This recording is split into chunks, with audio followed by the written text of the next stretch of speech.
Perhaps we need some outside universal threat to make us recognize this common bound.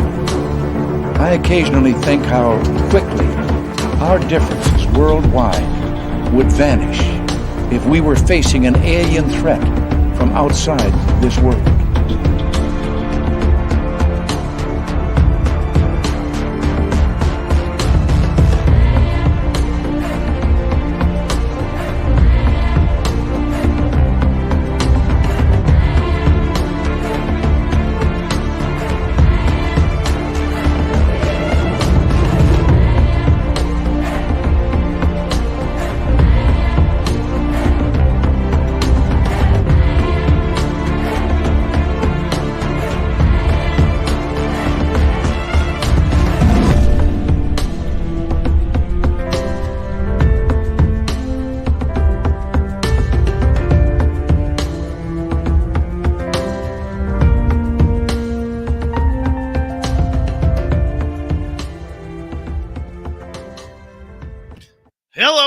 We're kicking off a brand new week here on Spaced Out Radio. How are you all doing tonight? Ruger Ridge is with us. We are going to get into paranormal, supernatural happenings on his property, ghosts, spirits, whatever the hell is crawling around. Ruger Ridge is going to join us here momentarily. Dirty Fylth has the cartoons. But first, let us say hello to everyone in our chat room tonight. And B, as we are live, she takes home the gold medal. Race Fan with a silver. John Swan with the bronze medal tonight. Roy Boy, So Much Jake, Nightmare, how you doing? Cosmic Floor, Samantha Hazelwood Gray, nice to see you. Rui from Portugal, nice to have you back. Sharon Guy, how are you? Welcome back to the show. Sharon will be signing autographs after the show. Line up to the left of the studio if you don't mind. To the left of the studio. Moving on here, Lisa, good to see you. And who else do we have? Bigfoot and more. How you doing again? And where are we? Les Paul Holland, thanks for coming on in. Kevin D. Cohen, Jeff Steve Garvey, Mr. Cowley. Welcome back to the show. Oh, Mr. Cowley loves his spaced out radio. James Weston is here as well. James will be signing autographs after the show as well. Line up to the right of the studio, to the right of the studio. Mama Susan, Scowling Greg O'Brien, and Millennium. Good to have you all here. Thanks for coming on in. Rex Goodrum, good to have you here. The birthday girl, Jessica McCreary, is here. Happy birthday to you. Happy birthday to you. Happy birthday, dear Jessica. Happy birthday to you. There you go. Not everybody gets that. Glenn Dennison. Good morning, Body Tech. Uncle Dale and his Power Stash are here. Remember, if you're in Austin, Texas, and you see Uncle Dale, rub his Power Stash for good luck right through Labor Day weekend. All right, Jenny, nice to have you here. Alien Critter, Margaret Oliver, thanks for coming on in. There he is, ladies and gentlemen. It's Doug Shelby, the Doug Shelby, which means this show can officially start. Bigfoot, Michigan Rob, good to have you here. Props, welcome to SOR Chat. Shaq Valet, welcome to SOR Chat. Thank you for joining us. And where are we here? Let's see. Moving on in roll call, Brown Dwarf, good to have you here. And Rhonda Monpetit, bonjour. How are you? Gloria, Ozzy, oi, oi to you. Thanks for coming on in. Justin Maynard, Let's Go Gaming Guild, welcome to SOR Chat. Pyromedic, it's been a while, good to have you here. Andy Jones, thanks for coming on in, $5,900. It's been a while since we've seen you, thanks for coming on in. Sensational Sherry, thank you for joining us. Nicole Perron, merci for coming on in. Phil Minervino, Dennis Banky, good to have you guys here. Simply Coco, please tell us what the drink of choice is for tonight. We'd greatly appreciate that. And Mr. Lurks-a-Lot, thank you for coming on in as we continue on with our roll call here. Invisible Tracker, good to see you. And who else is joining us here? Let's see here. Donnie Roberts, welcome to SOR Chat. And open up, I got the stuff. All right, what kind of stuff you got? Cable Guy Matt is here, everyone. Cable Guy Matt. Remember, if you hit up Cable Guy Matt, he will send you a free piece of coaxial cable autographed by Cable Guy Matt. Remember, folks, you cannot buy these in stores. Limit one per household. All right, we've got a great show going on tonight as our good friend Ruger Ridge is here. You might know him from our chat room. He's got a great story to tell. How do you support us? Well, you can go on our website, spacedoutradio.com, get yourself some swag like a Cable Guy Matt t-shirt, or you can hit up the Super Chat. Super Chat is open. We really do appreciate everybody who hangs out with us on the Super Chat. And we got about 30 seconds before we're going to launch here. I am ready. I am pumped up. I love stories like this, people. This is the real deal. This is what happens. This is something that happened to me. It's Ruger Ridge tonight, paranormal, supernatural on his property, and how you're going to deal with that. We're going to find out how he deals with it as he has his own investigative area. Dutch Hank, thank you for coming on in. But I need a favor right now, everyone. I really do. Horns up. Let's rock.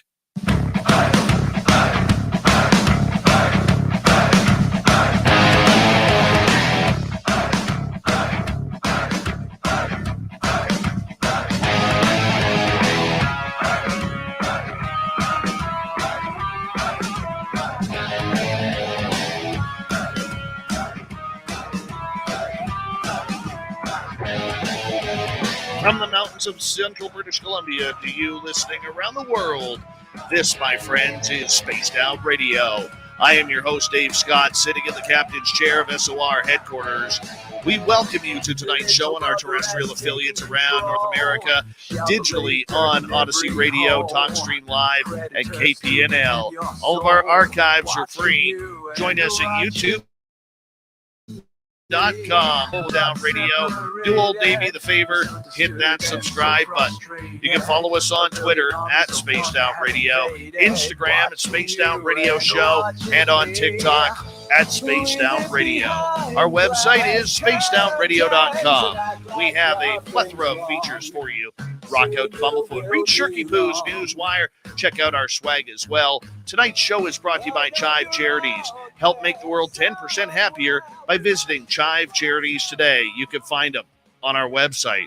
I'm telling you, we are on for an adventure tonight. Ruger Ridge talks about the hauntings on his paranormal property. Then in hour number 3, Swamp Dweller's back with another spooky story. Tim Senor brings us the UFO report, and Shirky Poo has the news. Now, many of you in our YouTube chat may know who Ruger Ridge is. He has his own YouTube channel that is growing, and he only investigates his own property. He started his YouTube channel to document the strange activity that is going on around his home. It wasn't until November of 2018 that even Bigfoot entered his mind. Looking back, he says there were signs back in 2007 when he first moved in. And on November 14th, he had his first sighting. It confirmed his suspicions that there is much more than meets the eye on his property. Ruger Ridge, thank you so much for coming on Spaced Out Radio tonight, my friend. It's good to see you on this side of the microphone rather than in the chat room. But I have to tell you, my friend, I wanted to do your story so badly because when all of this started for me back in 2011, 2012, we were hanging out with some friends of ours who had a 10-acre property where literally it was everything going on in Mission, British Columbia, way in the backwoods of that town. And to me, this reminds me a lot of how I got started. So I'm very happy that you are here to tell your paranormal, ghostly stories, Bigfoot stories, whatever else seems to come up tonight. Welcome to the show. Thank you, Dave. Good to be here.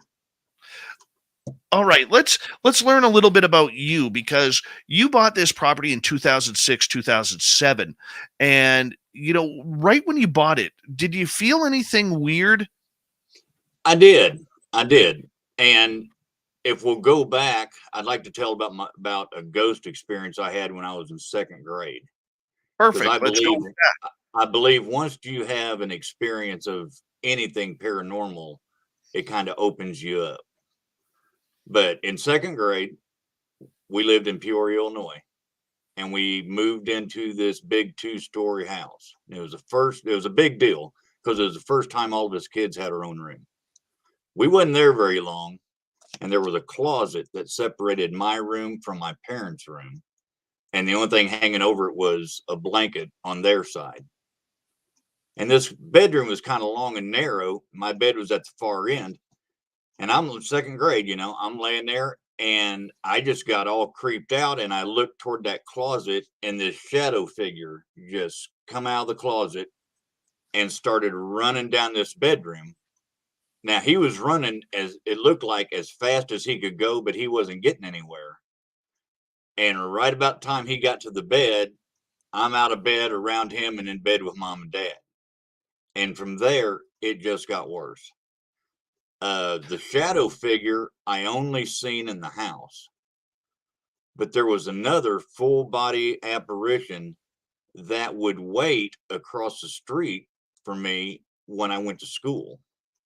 And I'd walk out the front door and he'd be on the other side of the street lined up against a light pole. And he'd go up one side and I'd go down the other. And when I got close to school, I'd cut across the intersection and ride into school. Well, I'm sitting in class one day and my class was right next to the alley. It had big windows there you could see outside. And I'm sitting in class and this dude just strolls down the alley and gets right next to my class and just turns his head and looks right at me. He would walk through the house and I'd be the only one that could see him. The whole family would be watching TV and he'd walk through the house. Go into the kitchen, down the stairs into the basement. And it was just like a routine, but he wasn't residual because he was, you know, he was show up anywhere. He'd follow me and it got bad. They really thought I had some issues. Once we left there, we moved out into the country to a trailer court. And by the time I was 12, we was camping out all night. And by the time I was 13, me and a buddy of mine had a cabin in the woods and we was staying out in the woods with firearms all weekend. So I've been in the woods my whole life, but from that experience on, that opened me up to where, you know, I could walk into a place and I knew when it wasn't right, you know, and I just get that feeling, you know. Those who have had the experience knows that feeling when something ain't right, whether it's paranormal or whether somebody's stalking you or, you know, you just get that feeling. Very So true. fast forward 2007, me and my wife buy this house, and this house originally was in town about 7 miles away. And when they moved it out here to the country, down this old rough dirt road, they just cut the fence down and cut out a notch in the woods, poured a foundation, set the house on it, and we bought it. So when we got here, it didn't have any yard, nothing. We had to make a yard, sow grass, all this. So I kept finding all these really nice flat rock. And I told my wife, I said, I'm going to build some rock walls, kind of do some landscaping with these flat rock.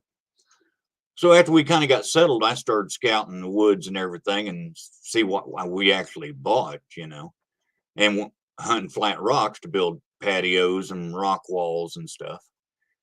And I started finding these bows, these trees that were bent over and chunks of half rotten firewood holding them down.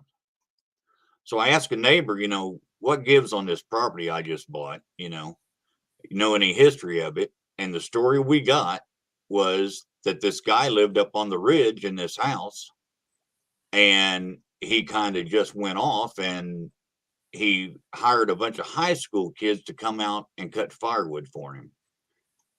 And they was cutting firewood and stacking it up. And right as they got a bunch down, he called the law on them, said they was trespassing, destroying property. And that was the end of that. Then he Then he got concerned that they was swimming in the pond and he was afraid they'd drowned. So he tore the pond bank out. Well, this all progressed and he ended up burning the house down. And this house place is up on the ridge where a lot of the activity is. But in the course, am I talking on you a little bit there? We got a little bit of delay. Right ahead. I'm just tuned right into you, man. Okay. All right. In the course of picking up these rocks, I'd be up in the woods loading the pickup and going through these rock piles. And it dawned on me these rock piles was from an old road. And there was a road an old road that goes right along this ridge I call now the Coach Road.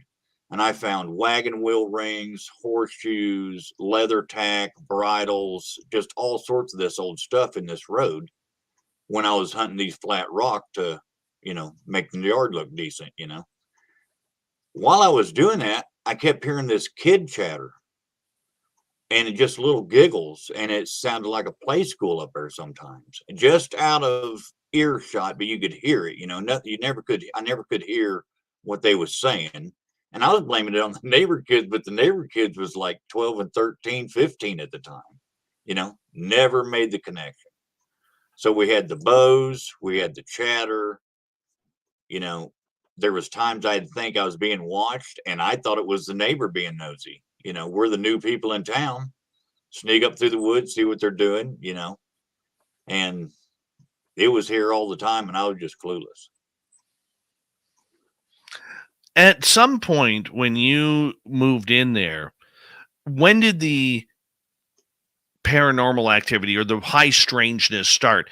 Did it start immediately when you got there, or did it take time to build up? Because, I mean, you're getting used to a new place, you're moving in, you're getting your things organized and your house set up.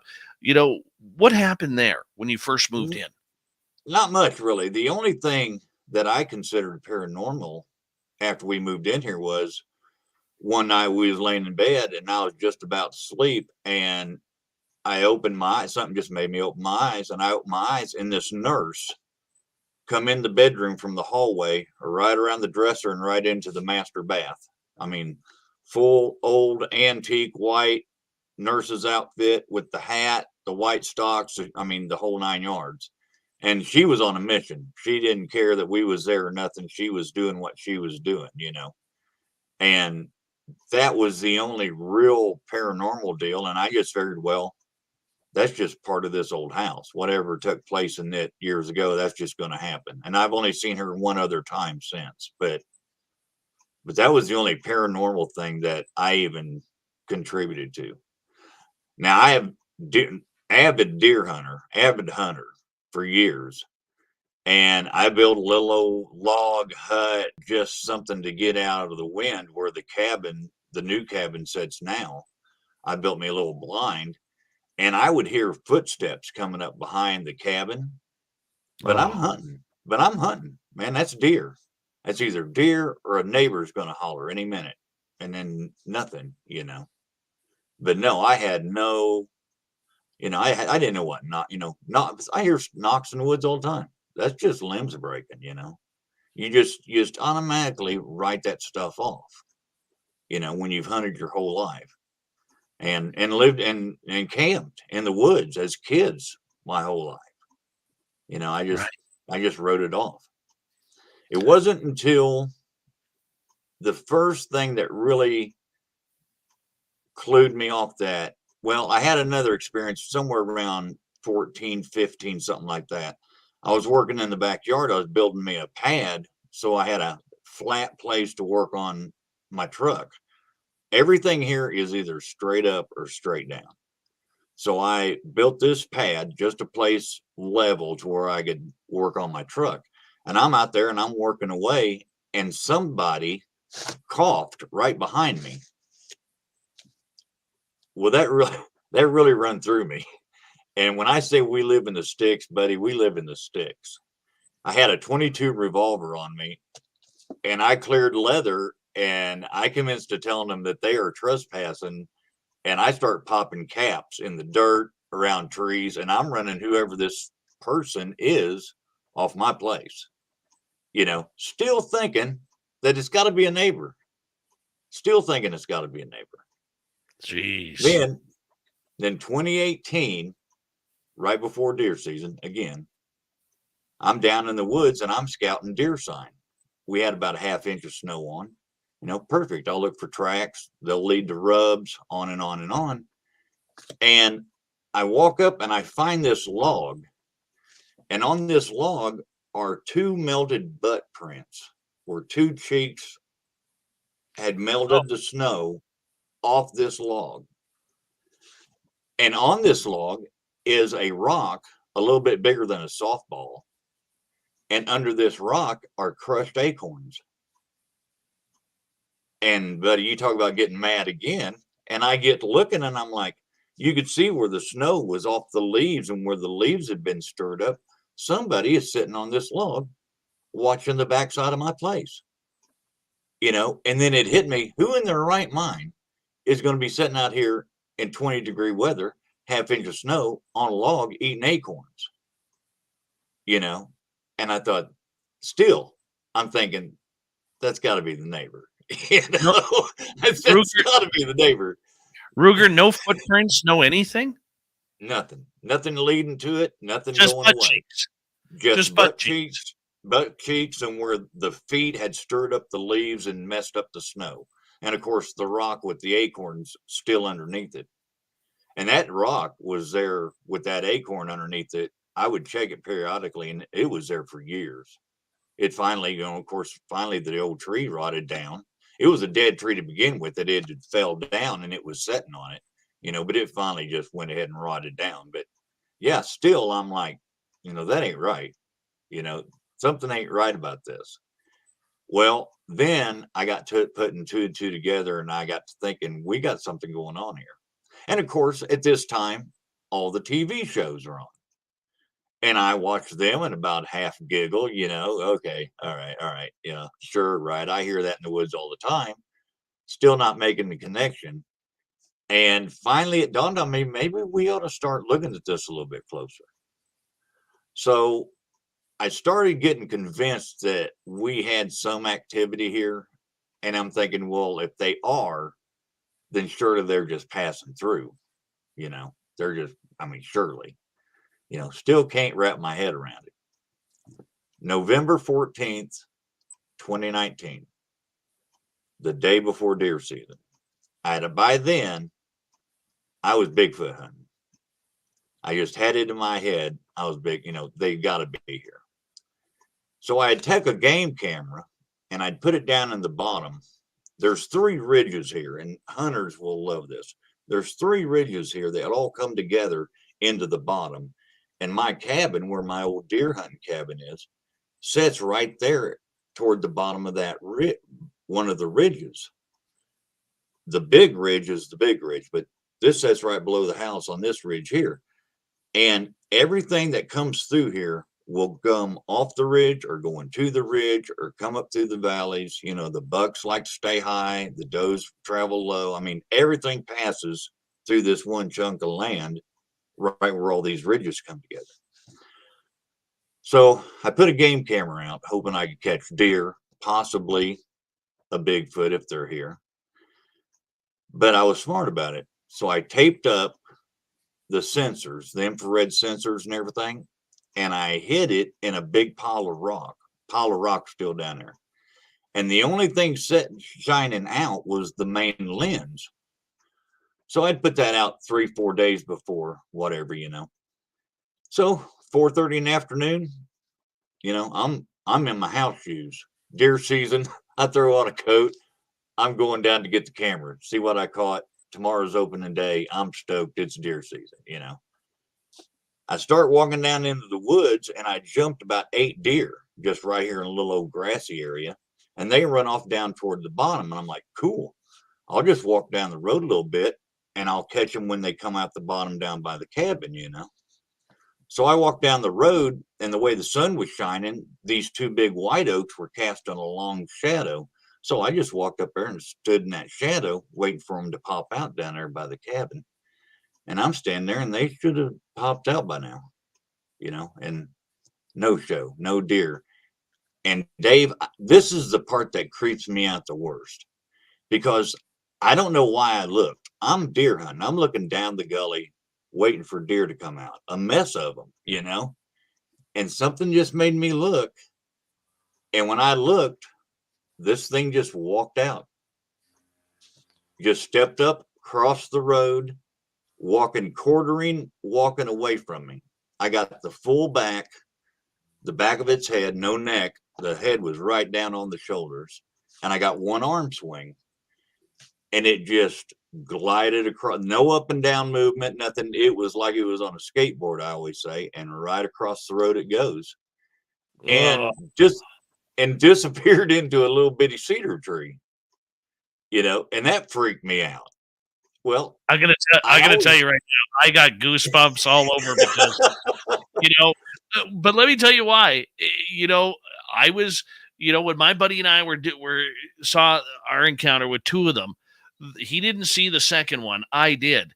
And just like you're explaining, man, I got a right-sided back profile, and then when you just said no neck and just this giant head, oh my yeah, God. Let me ask you this: where it goes shoulders to head yeah, on this Sasquatch, is it not the biggest oh beast yeah, you have ever seen?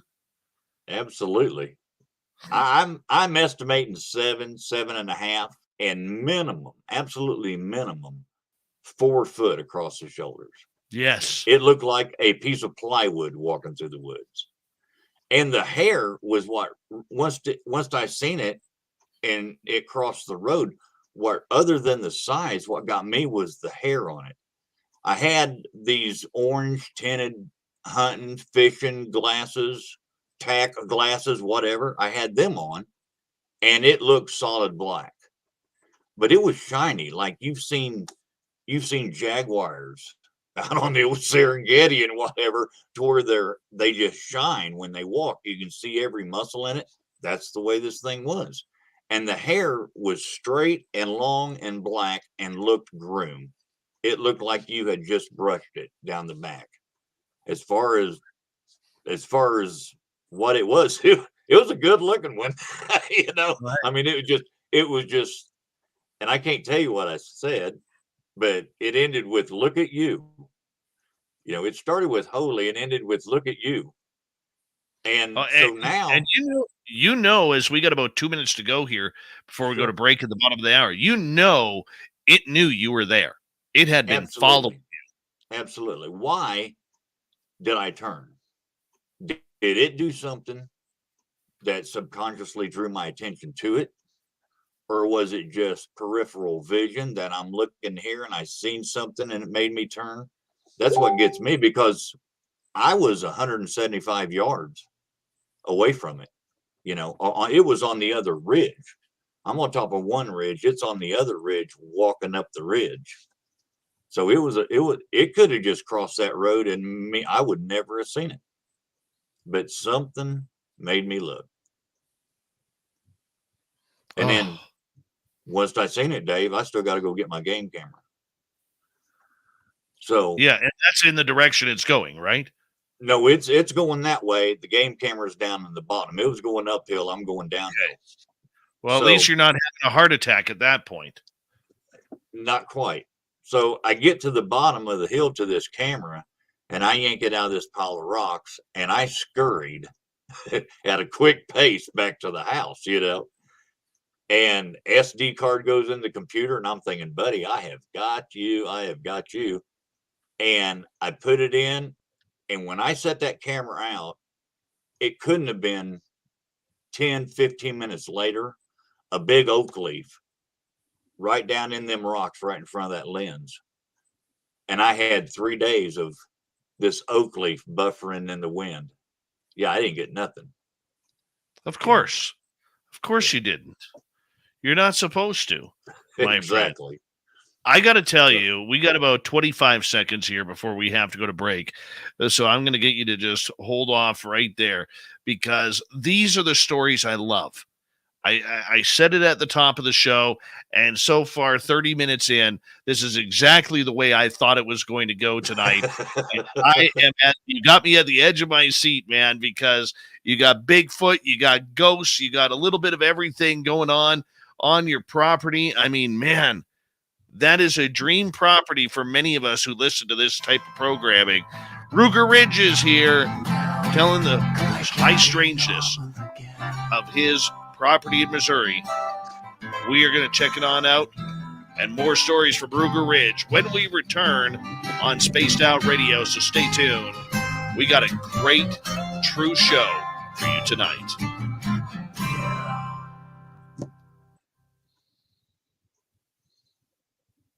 All right, we are clear.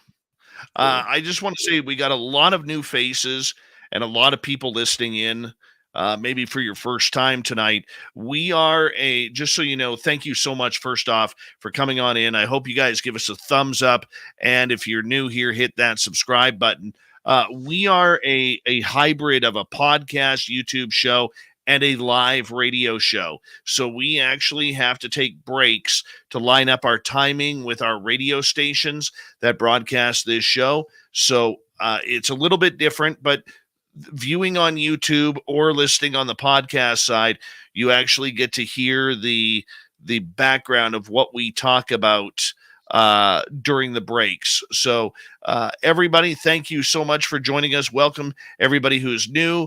Once again, don't forget, if you like what you're hearing, give us a thumbs up, thumbs down. And if we earn it, hit that subscribe button, ring that bell, because we are here 7 days a week for all of you. And we appreciate you giving us an opportunity to earn your listening ears. So thanks, Ruger. It's going exactly the way I hoped. Just like Good. when you and I talked earlier, you and I have so many similarities on this, man. So many similarities. Cool. Now, did you end up grabbing any photos of the ass cheeks on the log? No, never crossed my mind. Weird how that happens. At that point, it was still 2018. I hadn't really seen anything. At that point, I'd never acknowledged any knocks or anything. I just thought, they might be passing through. Well, they were scoping my place out. No, they were all over you. They know you now. Oh, absolutely. They know me now. And it gets weirder. This is the mild stuff, Dave. Oh, we're getting into it, man. I want to say hi to everybody in chat. Oh, yeah. They're listening. Because I am a chat rat. I will watch shows that are okay just for the chat, If I'm not making videos, I'm watching videos and I'm waving at everybody and throwing blue hearts everywhere. I am a chat rat. I appreciate y'all coming. Awesome. I'm happy that you're here, man. And like I said, if this next 90 minutes is anything like that first 30, we are in for a treat tonight. And this is I got to tell everybody, it's great to have experts on and big time researchers and authors and people involved in certain areas. But this story here tonight is why I love doing this show. When I first started the concept of SOR way back in the day, and yes, I am Canadian, Vorbox, I literally wanted to tell stories just like this. So if I'm a little bombastic tonight, or if I'm a little over the top, it's because I'm very excited. Very excited about it. Love it. Yeah. Love it. 90 minutes. Wow. Hope I can remember enough stuff for 90 minutes. Oh, we'll keep you going, man. Don't worry about it. You've been here long enough to know that I can keep that going. That's the easy part for me. That's right. I've had a lot of stuff. Yeah. Vorvox, I have to say, you say I detect zero Canadian accent. What's really funny is because the majority of our audience and our guests are American, it's funny because my better half says to me that I literally sound different, that I actually during the week, I actually lose a lot of my pronunciation and pronounce words and talk very American by the end of the week. And then on the weekends, I go back to talking like Canadians, and then I go back again the other way. So I find it funny. All right. My nostrils are clean now. Forgot to do that before the show. And yes, it is Vicks inhaler, nothing illegal. We got about 40 seconds. Super chat is open to any of you who want to kick it on off tonight. Don't forget you can do some shopping at our website, spacedoutradio.com. Ian McFadden, how you doing? Good to have you here. All right, we got like 20 seconds before we're going to launch again, and then we're going to get going. Ruger Ridge here, man. God, I love this story. Oh, that felt good. All right, 5 seconds. Dirty Fylth, you're looking dirty. Thank you for coming on in. And here we go, everyone. Let's get it going right now.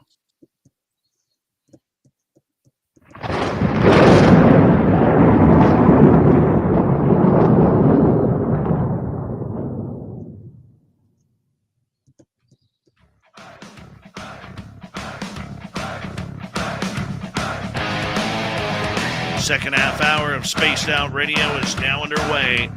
My name is Dave Scott. Thank you so much for joining us. We really do appreciate earning your listening ears. I want to remind you that if you missed portions of this show or others, check out our free archives by going to youtube.com/Spaced Out Radio. Do old Davey the favor, hit that subscribe button. Our website is spacedoutradio.com. We have a plethora of features for you. Rock out to Bumblefoot, read Shirky Poo's Newswire. Check out our swag as well. Follow us on Twitter at Spaced Out Radio, Instagram at Spaced Out Radio Show, and on TikTok at Spaced Out Radio. Ridge is here, lives in Missouri, got about 6 acres of his own, about 40 that he plays with when it comes to looking for everything weird and strange. Now, if you missed the first half hour, you're definitely going to want to check it on out on our archives because literally there's ghostly activity here. There's Sasquatch activity here, including a set of butt prints, which is absolutely amazing. I love it. Ruger Ridge, welcome back to Spaced Out Radio. How you doing? Good, man. Good. Doing good. Excellent. All right. So you move into this place, you have some experiences, culminates in 2019 with the sighting of the Sasquatch that you saw. I mean, at this point, after this happens in 2019, what do you do? How do you change your entire format of how you are looking into your own home? This is the part nobody wants to hear. After I seen it the day before deer season, I went ahead and hunted. I went and hunted that year. Of course, I'm hunting anything that moves now because now I know for a fact that they're here.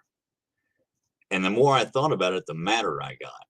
Now, this is in November 2019. And I had put it in my head that, all right, I'm going to kill one of these things and I'm going to drag it to the house behind the pickup. So for the next 5-6 months, I was in these woods every day, loaded for bear, 12 gauge, 100 rounds of buckshot and slug.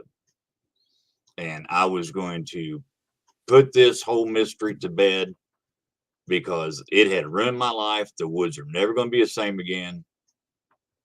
And of course, that didn't happen. It took me about 5 months to realize that I'm not smart enough to get this done if I could. But in that 5 months, a lot of stuff happened. A lot of stuff happened.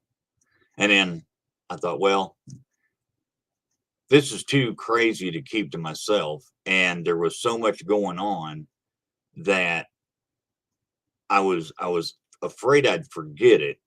So I started a YouTube channel. And it was basically, I was just going to document day-to-day stuff that I happen to find or run into or hear or whatever.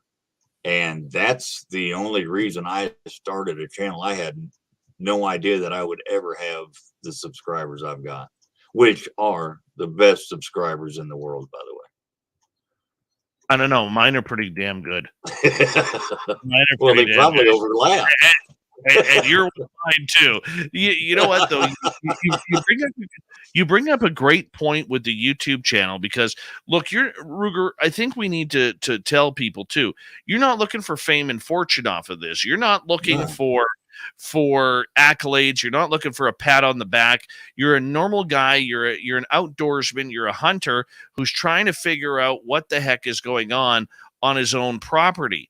And the idea that you came up with, instead of telling people about it, let's film it and let's put it on YouTube. I think that's a brilliant idea. Well, I figured at best, my family would watch it and maybe a few friends. Well, most of my family don't even believe me. And boy, I got friends now. I have met a lot of nice people through this, so it worked out great. Well, let me ask you that because, for a lot of people out there, Ruger, when they have that first experience, the first people we tell are our friends and our family and the people closest to us. Yet you just stated something very important that your family didn't believe you. They think you're a little wacko going chasing around mythical monsters out in your yard. I mean, how did that go for you overall? I mean, because I know when I saw my Sasquatch, I remember calling up my father, and my father's a real five senses kind of guy. And I remember saying to him, Dad, you're not going to believe what happened to me today. And he goes, what? I said, I saw two Sasquatch. No, you didn't. Yes, I did, Exactly. Dad. No, you didn't. And my dad and I talk very hockey dressing room type of talk. And Right. I started getting angry to the point where I actually hung up the phone on him. And I said, "Why would I waste my time calling you, telling you that I saw something if I didn't?" I said, "Do you think I'm that stupid?" Right? And then he goes, that's my dad's change the topic. Right? Right. And so I hung up on him, right? Because I was so pissed off. And then he tried calling back, and once my dad speaks a lot of times before he thinks, and once he kind of thought about it, he goes, well, what did you see? Hmm. And I told him what I saw, and he's like, wow. But the idea behind it is, you want that support from your family. You're not going to BS your family on something like this. You Right. want that support. I mean, how did it go for you?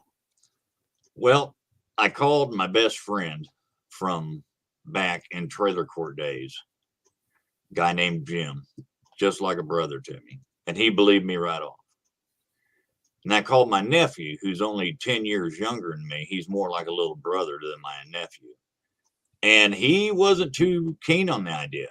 He was like, he didn't just come out and laugh, but he was like, no, you didn't, And I said, yeah. And of course, I'd been telling him, along, I think I got something going on here. Well, then I called him and I said, I just seen it day before deer season. No, you did. I said, yeah, I did, And I didn't tell my wife for 2 weeks. I was 2 weeks before I told my wife. And what did So she say? she didn't like it. She still don't like it. She's learned to accept it. She listens to some of the videos. She's heard enough. She heard samurai chatter sitting on the front porch. Wow. She's sitting on the front porch by herself. And I was in here at the computer where I live, and she said, get out here. By the time I made it to the porch, it had quit. And she said, what they describe just took place right back there behind the RV. And I said, really, what did it sound like? She told me.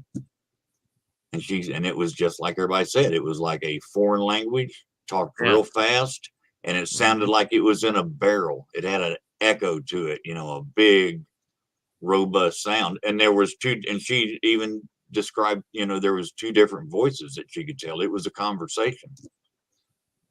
But, so she's now, not cool with it, but sorry, how far was the trailer, Ruger, from the house?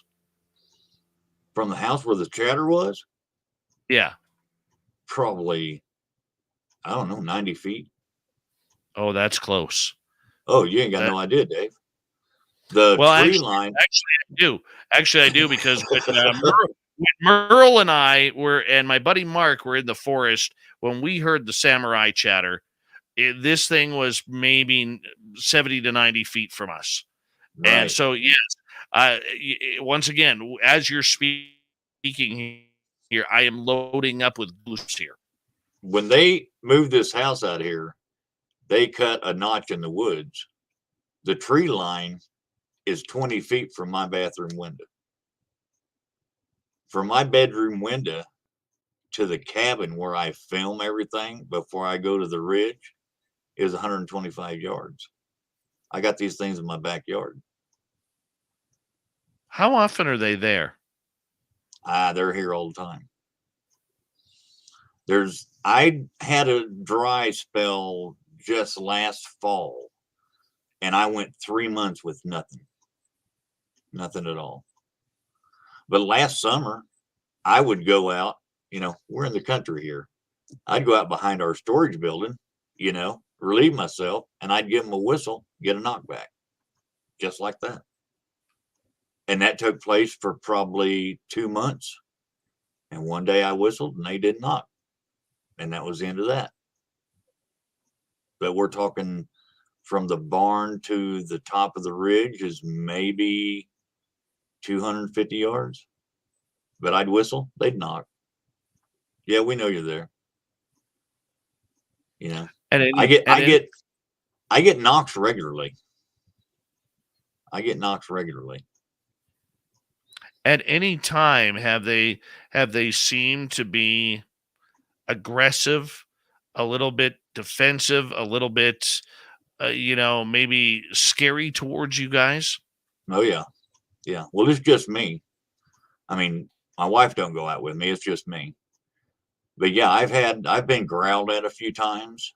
When I redid the cabin, the old cabin, I redid it before deer season of 2019, before I even seen one.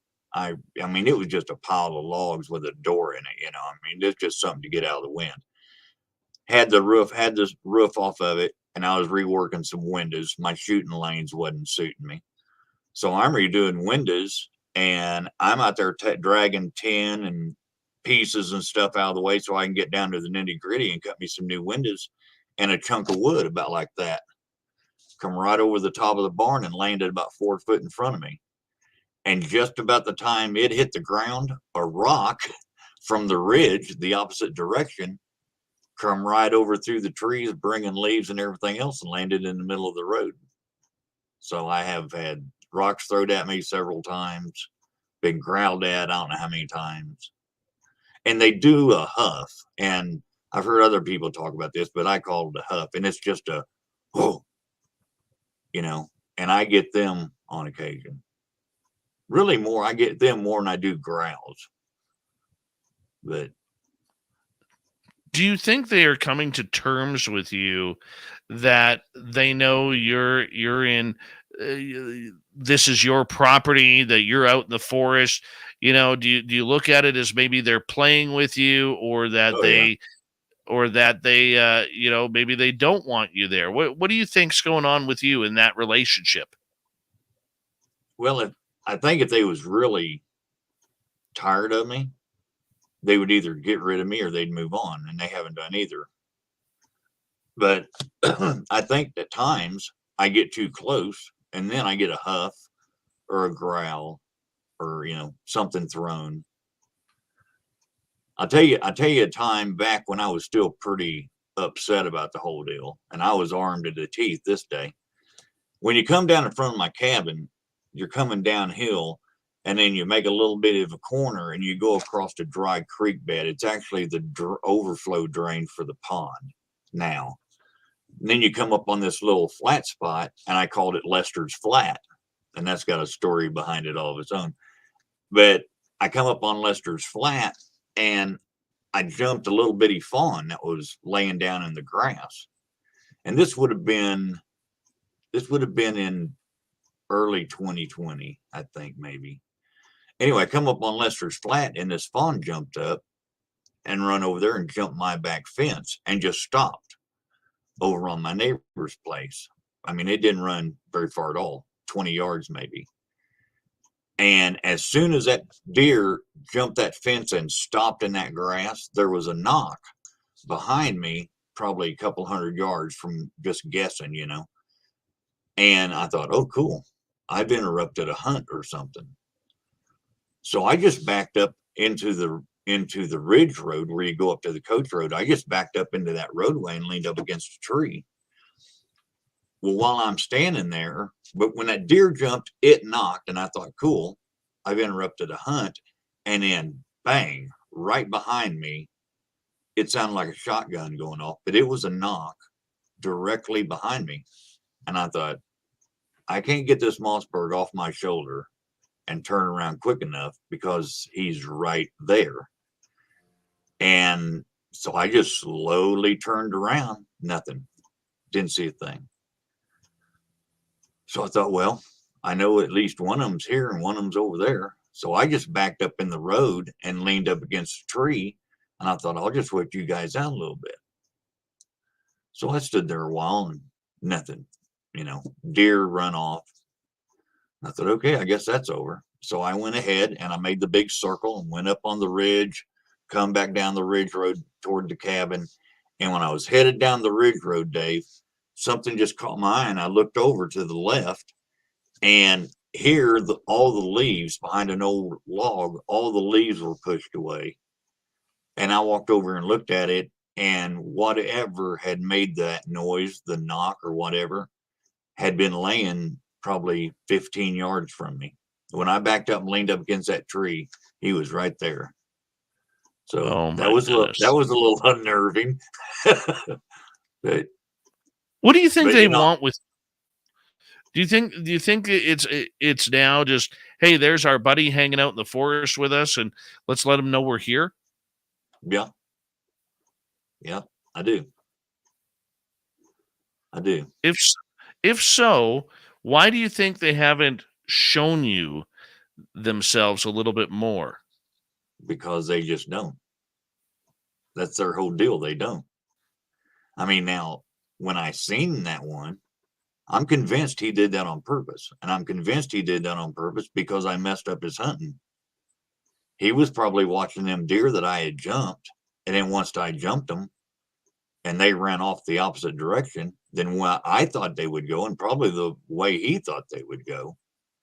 Well, when I walked down there, and that he had to watch me walk off that hill, because when them deer jumped, I was standing just, right to the edge of that meadow. He had to watch me walk all the way down there. And I just think it made him mad, so he just stepped out. And what he did, if he did anything to make me turn, maybe it was this infrasound or whatever. I don't know. But I looked up on that ridge for no reason whatsoever. I was deer hunting, and I was waiting on at least 8 deer to come out in the bottom, and they didn't. And then I looked toward the ridge, and there he was. So, but no, they just don't show themselves because they don't. They just don't.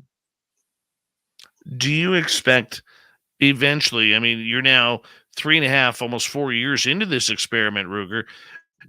Do you expect that maybe one day that it could get a little bit closer? I mean, that these things, or whatever they may be, might actually start showing up a little bit more often. This is what we've seen happen with a lot of First Nations people who are very in tune with their property, their background, and their connection with these creatures. Right. Yeah, I think so. Yeah, I think sooner or later they just won't care, and one will happen to just step out, and they'll be wanting to go somewhere. I'll be in the area, and instead of them just wait until I leave or throwing something at me or whatever, they'll just, okay, so what? It's him, and they'll just walk on out. And hopefully I'll have the camera pointing in the right direction. Well, I have to ask you this, because one of the things that you haven't mentioned yet is the idea that when something happens, you stand your ground.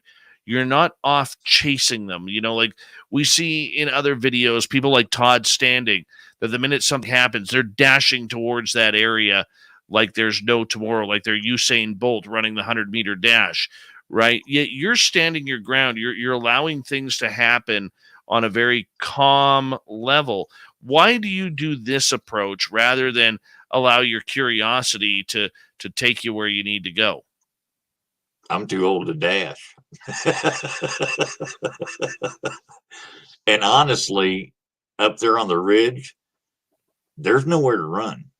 A lot of that stuff is so thick. They're back in there, and the brush that's between me and them, I couldn't run in there if I wanted to. I can't run out of there if I wanted to. There's times I'm on my hands and knees crawling through this stuff to get to the good areas. Yeah, it's thick. It's thick. Have you ever found any bedding areas for them, Oh yeah. or have you found areas where you think that maybe they are living? I don't know about the living.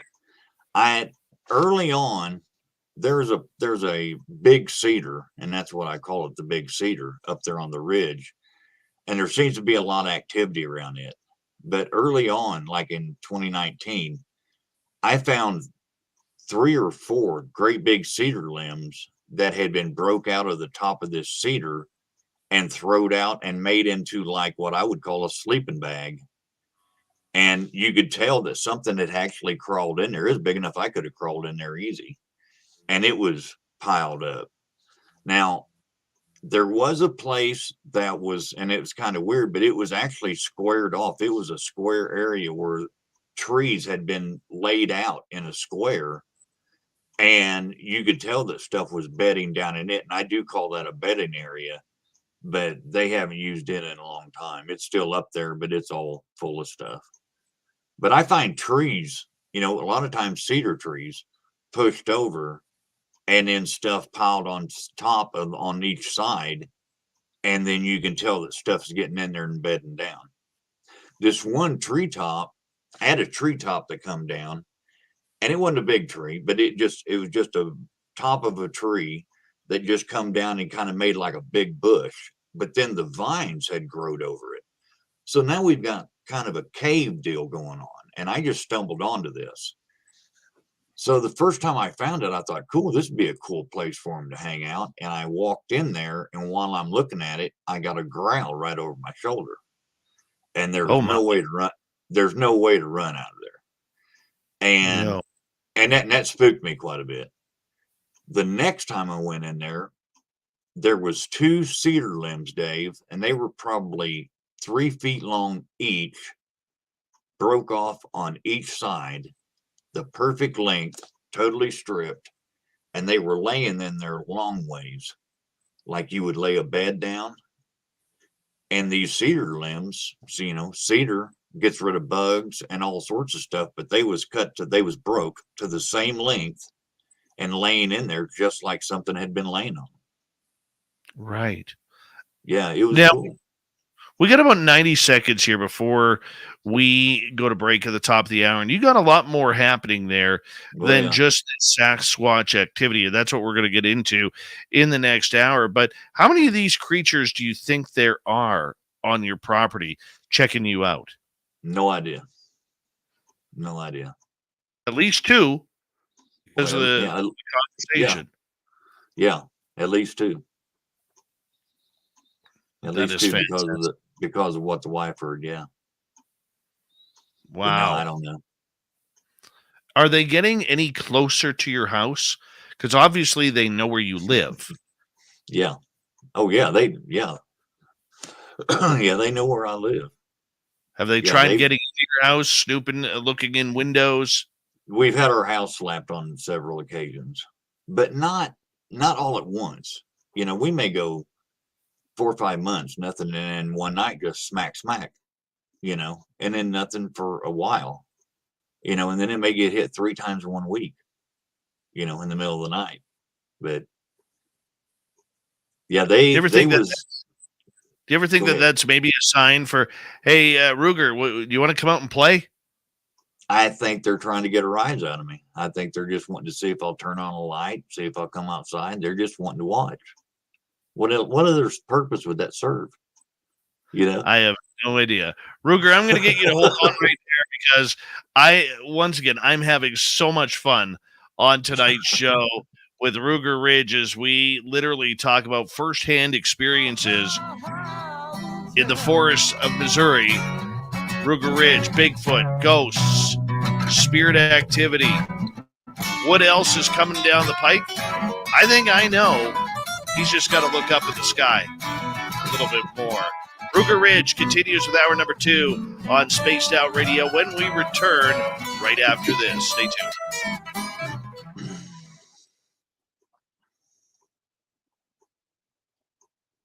Hell yeah.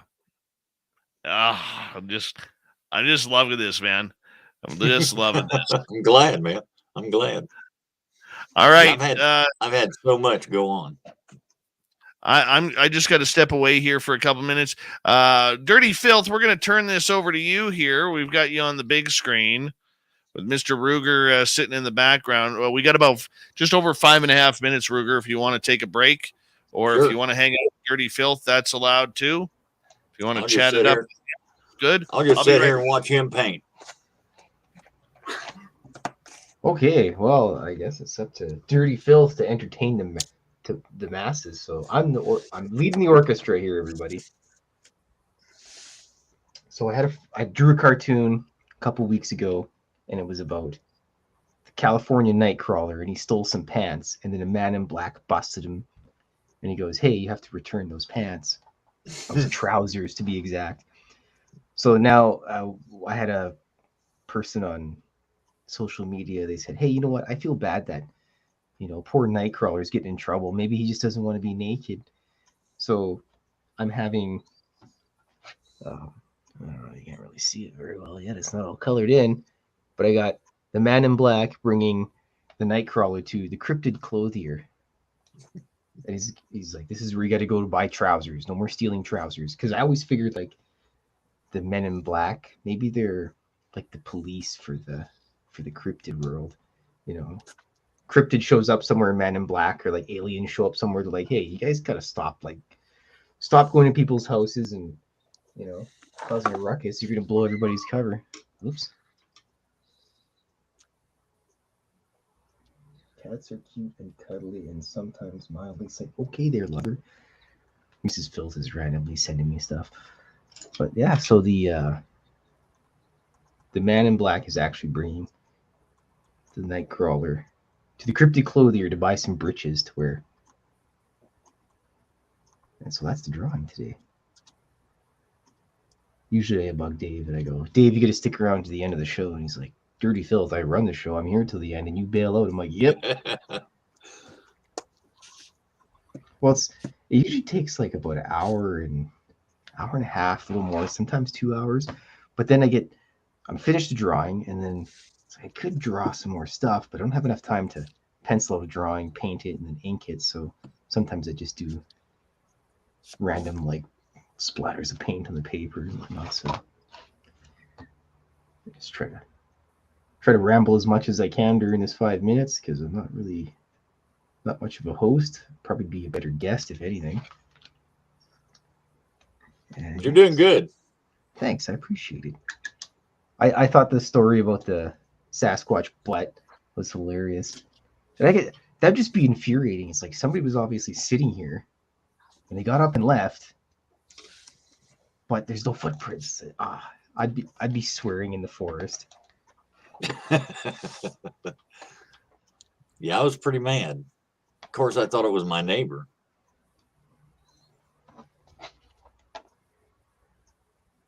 I work for like a hunting fishing company distributor, and sometimes customers come in and they're always talking about where they go and whatnot and everything. And I always like to throw in there, they go, "Oh, I'm going up to Nordegg. It's a place in Alberta. Apparently there's lots of Sasquatch there." And guys like that, I goes, "That's good Sasquatch country." And some of them are just, "Yeah, whatever." And then some of the guys go, "Oh, one time I was out." And I go, "Yeah, that's what I wanted to hear." Then my boss walks by and he's like, "Klaus, what are you doing?" I'm like, "Just talking to the customers." Get their Sasquatch stories out of them, see if I can get them on the radio show. I get comments like that every once in a while. I film a lot of deer too, or at least I used to.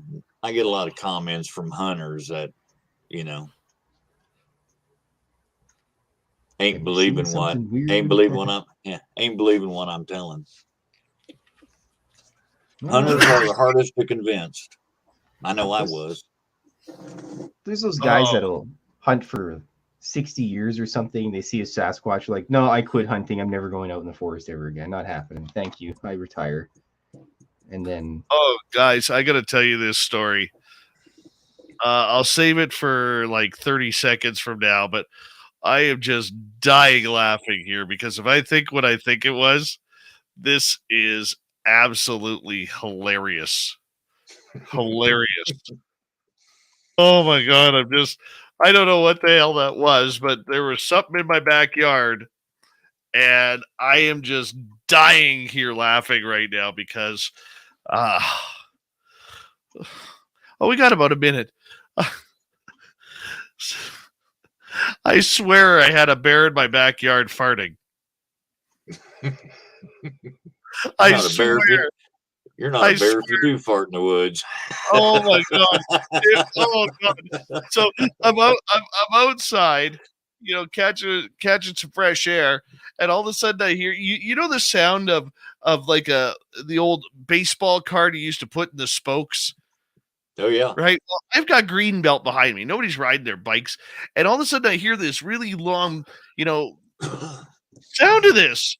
And then it stops and then it starts again. And then it stopped. And then it just went, and then it just stopped for good. I am just dying here right now because I really do believe that there was probably a bear just farting in my backyard. Oh, thank you, Lala Gentry. What if it was a Sasquatch? Laura and Fylth. Here we go. We got 5 seconds, everyone.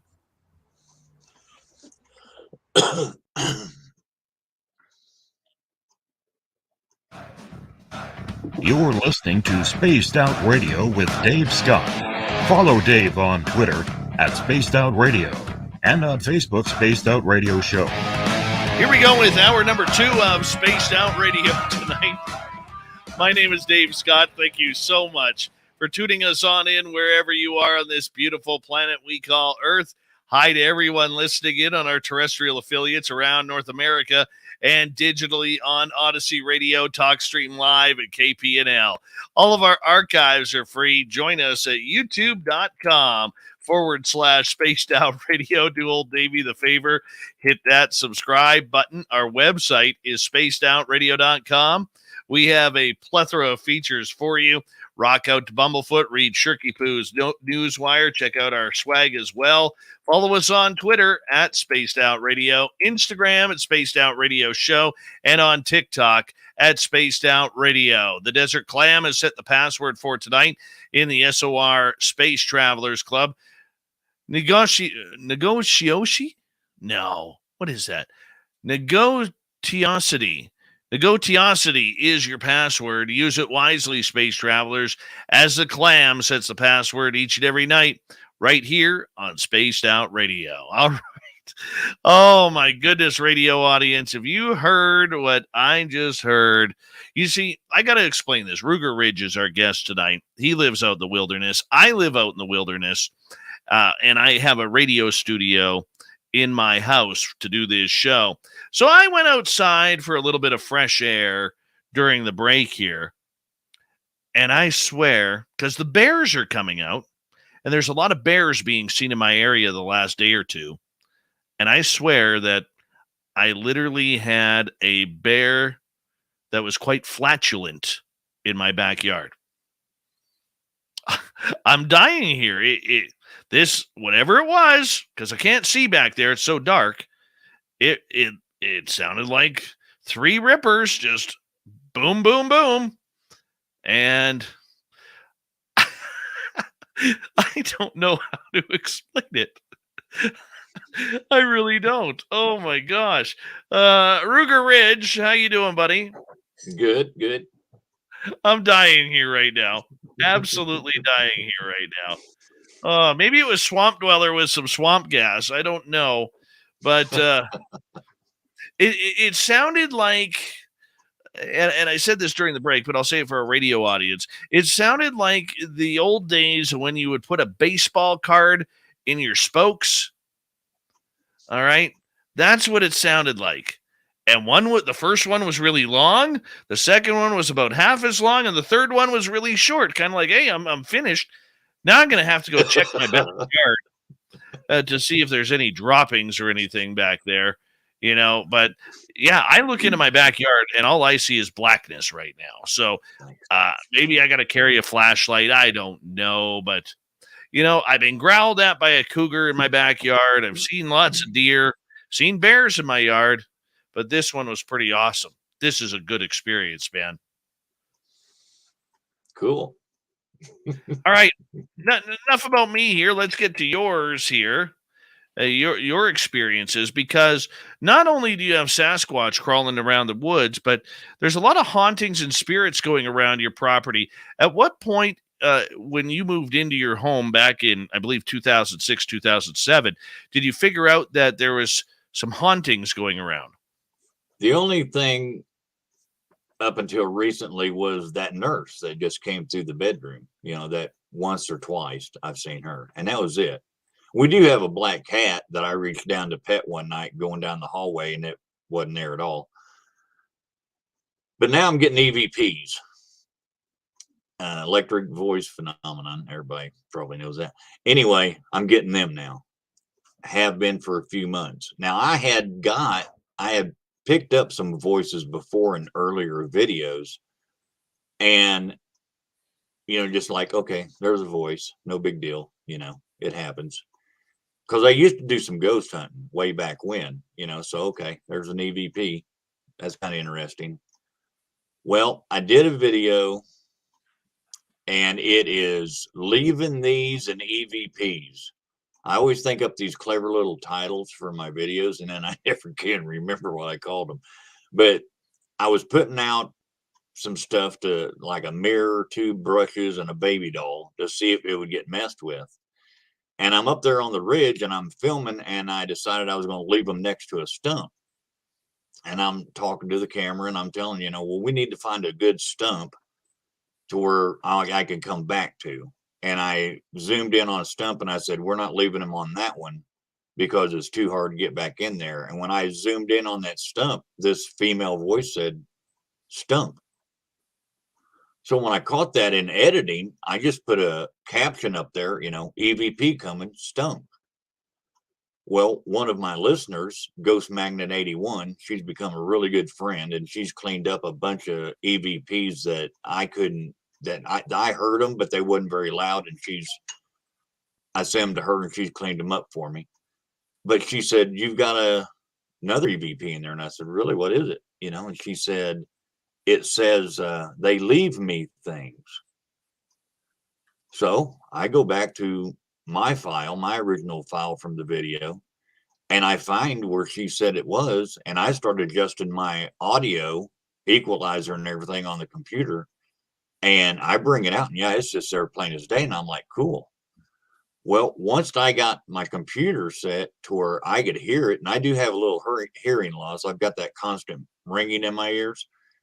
Once I set my computer to where I could hear that EVP, well, they started coming out of the woodwork. And they're talking to me nonstop, Dave. I was down there, I think it was on the 27th of last month, something like that. I caught over 92 EVPs in 5 hours. And they're talking to me in real time, calling me by my first name, and talking about what's going on at the time. Really? It's some of the craziest stuff I ever heard.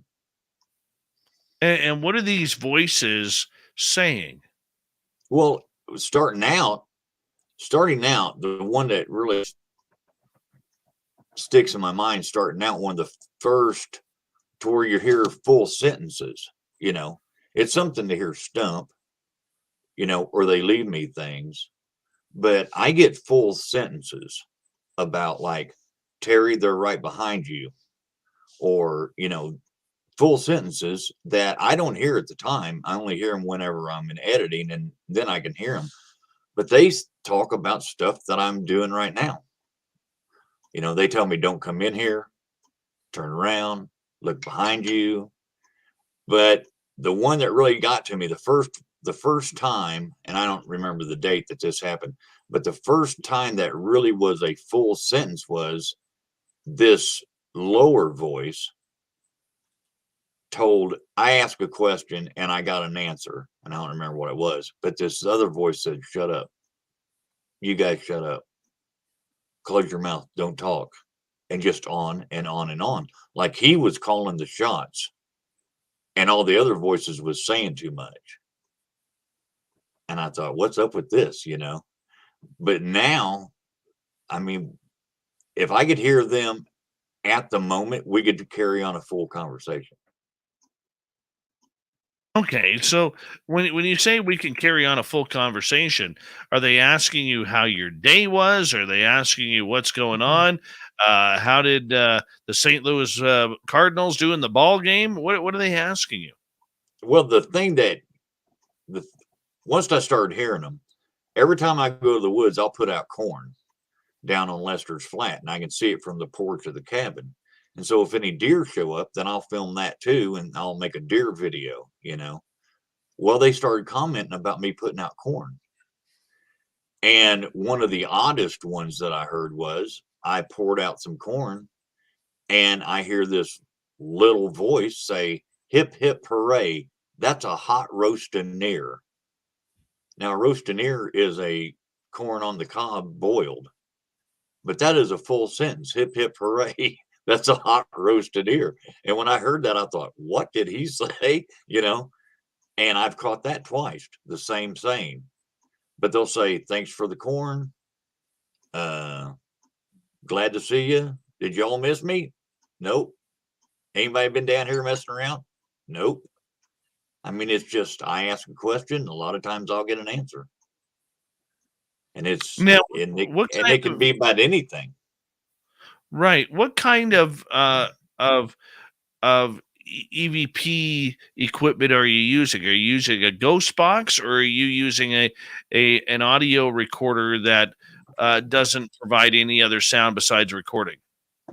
My camcorder, same thing I'm filming with, is all I use. And it comes through. Now, some of them are really hard to hear, and I've got, man, I catalog all these. Takes me 3 days to make a video. One day in the woods. The next day I go through all the files and I write down and keep track of all the EVPs, what was said, timestamps, the day it was said, the whole 9 yards. And then the third day, I piece together a video if I can and try and make it coherent, you know. But yeah, I'm keeping track of all of them. And they have said some off the wall stuff. Some of it's about me, some of it's not. Sometimes they're talking to each other. Really? Yeah, I had one. I should have had this wrote down, but one was, you working? Another one says, yeah, a little. How about you? And he said, no, not much. You know, it's just weird stuff, you know. And I sitting there on the porch one day and a deer come down and started eating corn. And I was actually talking to the camera. We was fixing to do a toe tapper, which is another thing I do. And this deer walks up. So I sneak out all the time talking to the viewers, and I get the camera and I sneak around to where I can film this deer. And this girl's voice says, I see it. And then this gruff voice says, I see it too. And the whole time I'm filming the deer, you know, I've got a girl's voice says, come out and play. You know, it's a whole bunch of different stuff. But a lot of it, they're talking to me or to each other. There's a place up on the ridge that is a nightmare to get into, and I call it the Wicked Thicket.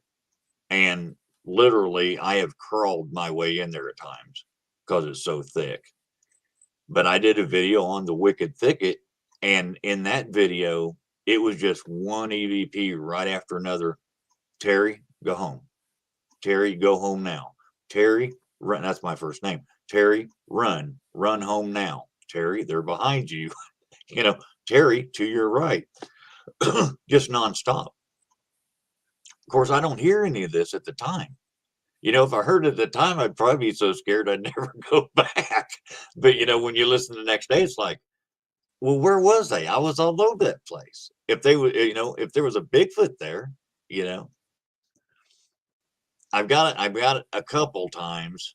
The first time I've got it, I said, and I asked, you voices, I seen a big hairy thing that walks up right like a man. What is that? And this voice says Bigfoot. Now it was so low that I knew if I posted the video right off the bat, they'd never hear it. You know, once it goes through algorithms and everything else, I knew it would be almost impossible to hear. And so I wasn't going to post it.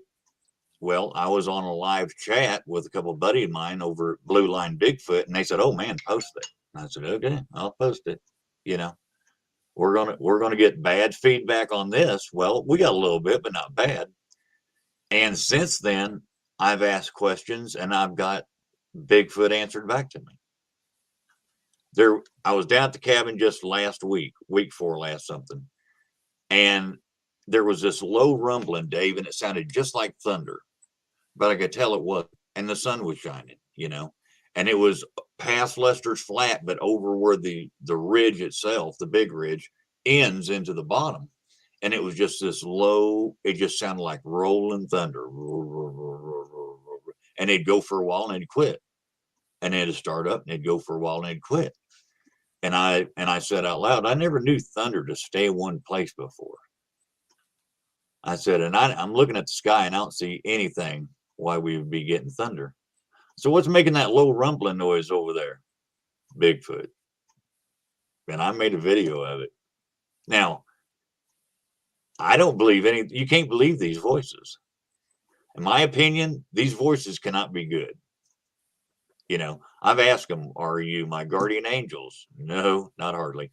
You know, "Are you the Bigfoot?" Nope. And I was trying to get a rise out of them, and I said, "Okay, so you're not angels, you're not Bigfoot, you're not your run-of-the-mill ghost." Because I asked them that, "Are you guys just normal ghosts, just hanging out?" You know, we don't think so. So I got on down and I said, "Well, I figured it out, guys. I figured out what you are." I said, "We went through everything that I can think of, and you guys must be fairies." And this voice says, "Terry, I don't think we're fairies." So, you know, and I've caught them in lies. And they'll say, I'll ask them a question and they'll say, "We ain't telling you. We ain't telling you nothing." Okay. Don't tell me nothing then. Well, it ain't 5 minutes and they're talking, steady talking. But I get a lot of, "Terry, it's behind you. Terry, go home. Terry, look up. Don't step on that." Just, just off the wall stuff. And I got a whole book full of them, Yeah, because you're documenting everything that happens. Absolutely. And my reasoning for that is, I mean, I can put the videos together and throw them out there, but my reasoning is somewhere down the road, hopefully, because we don't know where this is going, somebody can take my notes and my original files and they can hear the whole dialogue all the way through. 6, 7 hours a day, sometimes as little as 4. But when I'm in the woods, and they're talking to me. And I have caught some really weird stuff. Really weird stuff. I'm amazed, absolutely amazed. We have about 5.5 minutes before we have to go to break at the bottom of the hour. I want to start getting in some audience questions here, my friend. Let's go to Raz here. What are these damn creatures? I want a proper explanation, fellows. I'm assuming the Sasquatch is what he's talking about. Yeah, I don't know. Nobody knows. Until we get one and we can study it, we don't know what they are. I have a saying, Dave. And I say it quite a bit. We know enough to be clueless. Because we don't know. Very true. We don't know. Very true. All right, let's go to another question. This one from Linda, who is asking, Ruger, are there any caves in your area? Not that I'm aware of, but there are caves all through Missouri, so it would not surprise me a bit. It would not surprise me a bit if there was one around here that I'm not aware of. All right, let's move on. Let's go to Cashew. Do you hear the voices only on recordings, or can you hear them while you were recording also? Sometimes I will hear, I was down there just last week, and I'm about 1.5 1.25 miles from a highway. And this guy on this sport bike was grabbing gears. And just as he quit, I heard a whisper, and it sounded like it said motorbike. And when I got to the house and started going through EVP, sure enough, it said motorbike. And I, while I was filming, I said, that sounded like somebody saying motorbike, But normally I'll just hear a noise, it'll just be just a noise, just a pop or something like that. I was up there when we went through the big thicket. I was up there and we're filming along, and I hear a noise that I couldn't decide whether it was a bug or whether it was a dog. It was just real faint. And I said, dog, so the listener isn't confused. I said, dog. So when I get back and listen to it going through EVPs, I got up to that point and I said, dog. And I thought, wait a minute, that wasn't a dog. And I backed up and listened to it, and it sounded like a bug flying by. Well, when I got listening to it, that noise was a complete sentence. And I had told them, I'm going to the cabin to fill up corn and get the corn buckets.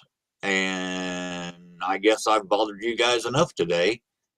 And this noise happened. And when I listened back to it, it says, yeah, you sure have. So it sounded like just a bug flying by on the camera was actually a full sentence. But normally I don't hear anything like that. No talking sentence wise until I hear it after when I review. Very cool. Very cool. All right, let's continue with some audience questions here for you. Cashew again. Well, I apologize. That's the same question that I brought up. Let's go to Sovereign. Could the rumbling sounds have been Sasquatch intestinal type flatulence? Yes. I mean, we've already had bear farting tonight, so why not? Yeah, it could be. Or burping, or who knows? Indigestion. Might need some Rolaids. Rolaids commercial featuring Sasquatch. Could have been anything.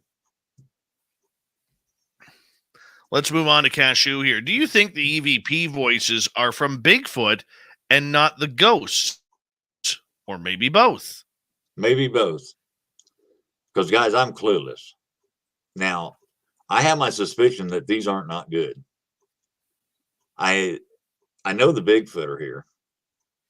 But I think that this is something else that is just attracted by the whole phenomenon.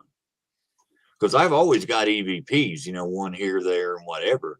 But once I started hearing full sentences and actually started asking questions, then they knew that I could hear them through that camera.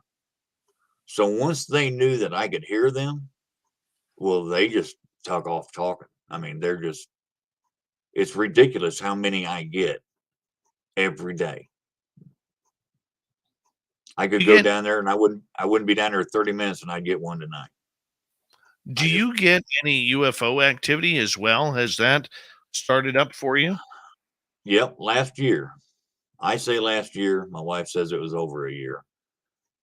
We always go out and look for this outdoor cat we have.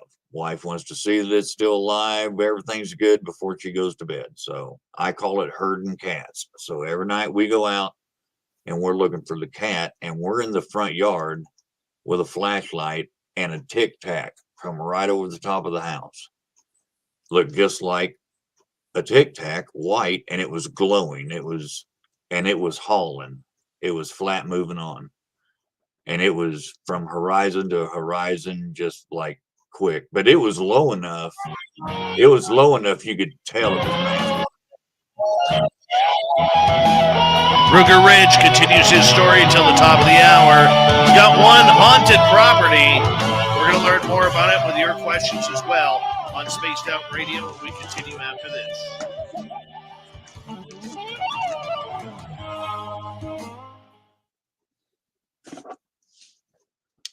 All right, we're clear.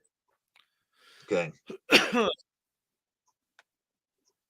Thank you, X1, for that awesome super chat, along with Lala, Gentry, Lara, and Fylth tonight. Very much appreciate the love and support. I am going to try and get through all the questions here in the next half hour. If we don't make them, excuse me. If we don't make them, I do apologize. Let's see what Dirty Fylth has going on here. Dirty, what do you got up to here? Looks like a little storefront. Little Dirty's art store or something like that.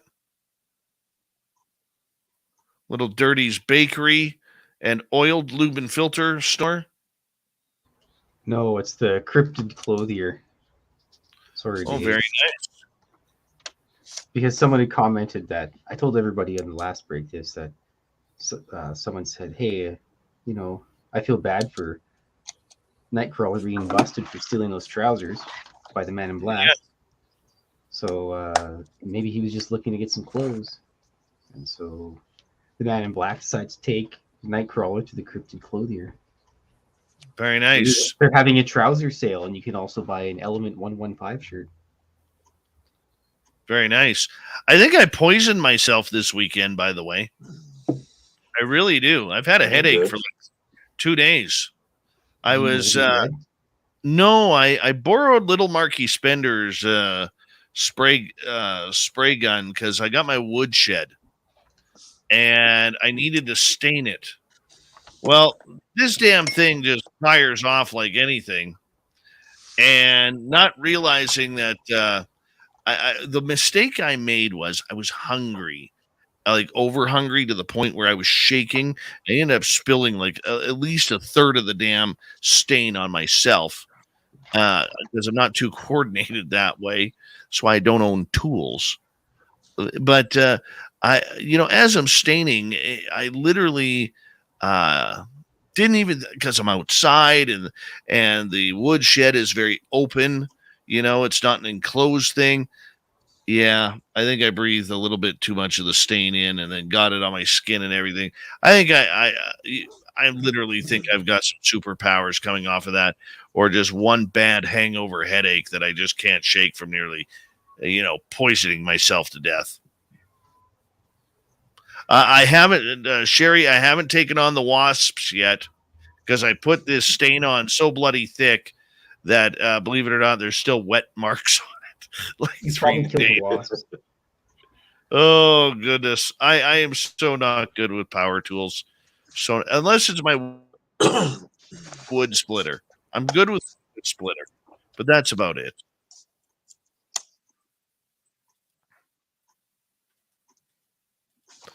My goodness. Let me count these up, Dave. 1, 2, 3, 4, 5. Sure. 7,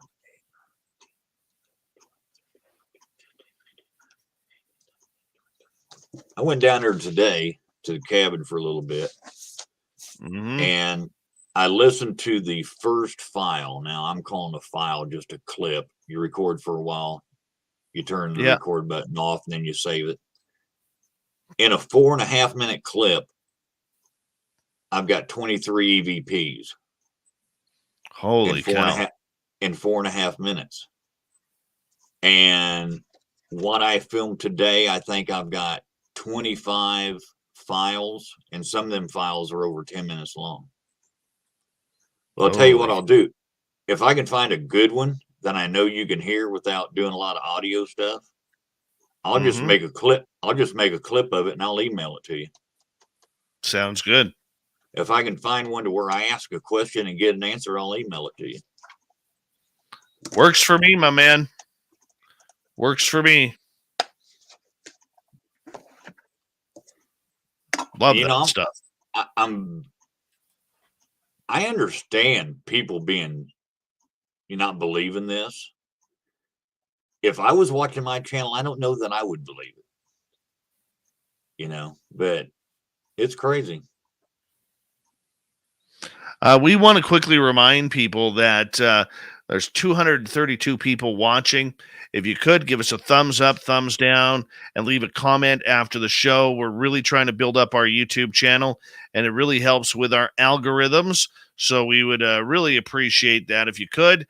And, don't forget to leave a comment after the show. Let us know what you think. Thank you once again to Dirty Fylth, Lara, Gentry, Lala, and X1 for the amazing super chats.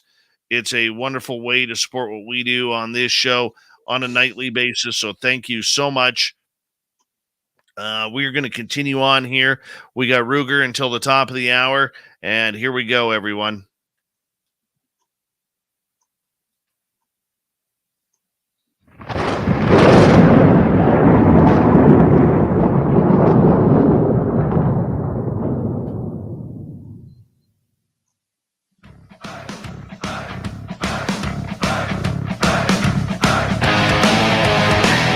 We passed the halfway point of Spaced Out Radio tonight. Good to have you with us. My name is Dave Scott. Very much appreciate earning your listening ears. Want to remind you that if you've missed portions of this show or others, check out our free archives at youtube.com/Spaced Out Radio. Do old Davey the favor, hit that subscribe button.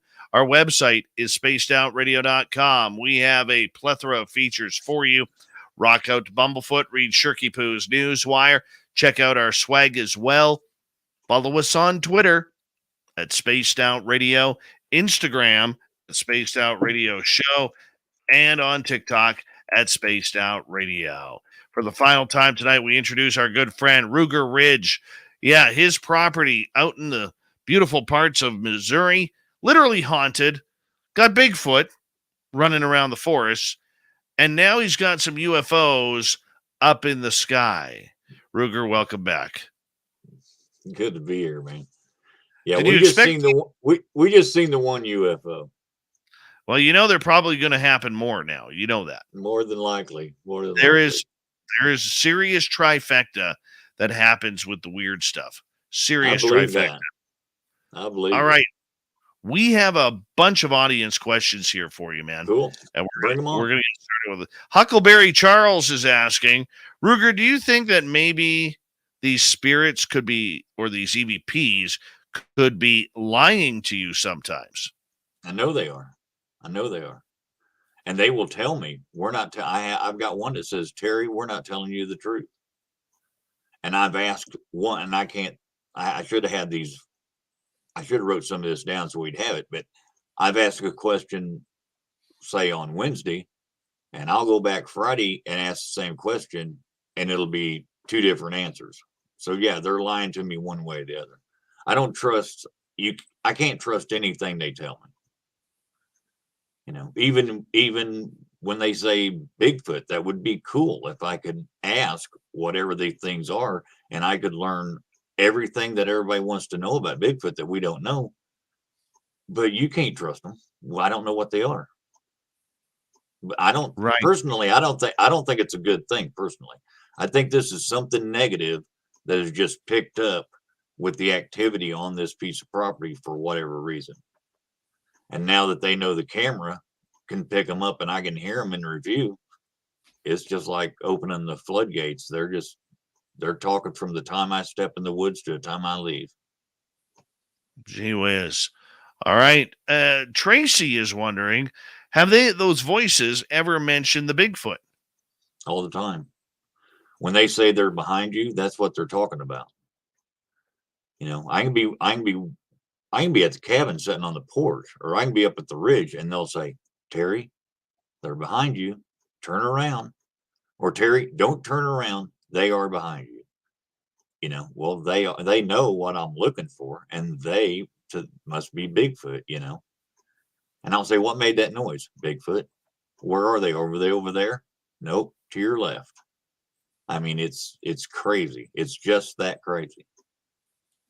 Follow up from Tracy. Have you ever asked the voices, have you ever been alive? I have. No answer. I asked them if they was related to the Ridge Road. You know, were they around then when that road? No answer. Anything to do with name, what they are, how old they are, any of that, where they came from, never an answer. Right. Okay. Let's move on to a new question. This more of a comment from Linda. Ruger, try taking a voice recorder with you and play it back as you were there. But you have your camera that you're doing that with, correct? Right, but I have done that too. Linda, good to see you. Yeah, I took a voice recorder down there and set it up and recorded both the camera and the voice recorder. And the voice recorder didn't pick them up as good as the camera. Now, when I first started getting these and realizing I was getting complete sentences, I thought the best thing to do would be take an old time cassette recorder and get this on the magnetic tape. So I took the old school big black cassette recorder that we all had as kids, took it down there. It didn't pick up nothing. Camera sitting right next to it, picking up everything. The cassette player didn't pick up a thing. So. Well, let's go to a new question here. Charles, Ruger, have you ever been hit with infrasound? I think I have twice. Twice up on the ridge, I'm just going along doing my thing, and all of a sudden I'm sick to my stomach and a massive headache. And one time I got plumbed down on one knee. I thought I was having a regular medical episode. You know, I'm 61, so, you know, that'd be the first thought. But yeah, it was, I don't go in the woods without Tylenol and Rolaids or an equivalent of, because yeah, two times it was pretty rough. And it, just like you shut it off, when it was done, it was done. Yeah. All right, let's go to another question here from Digger Dog. Ruger, have you ever got a high-pitched whine like a mosquito, but way too constant? Absolutely. And I've got them to where they'll just be constant, and then they'll go up like an octave, and then they'll come back down, and I mean long, you know, and just shut it off. Whenever it's done, it's done. But yeah, I have. And I'm getting, I don't know what that is. All right, let's go to Love v. Love. Could they be watchers from a different dimension? They could be anything. They could be anything. You know, at first I was strictly flesh and blood.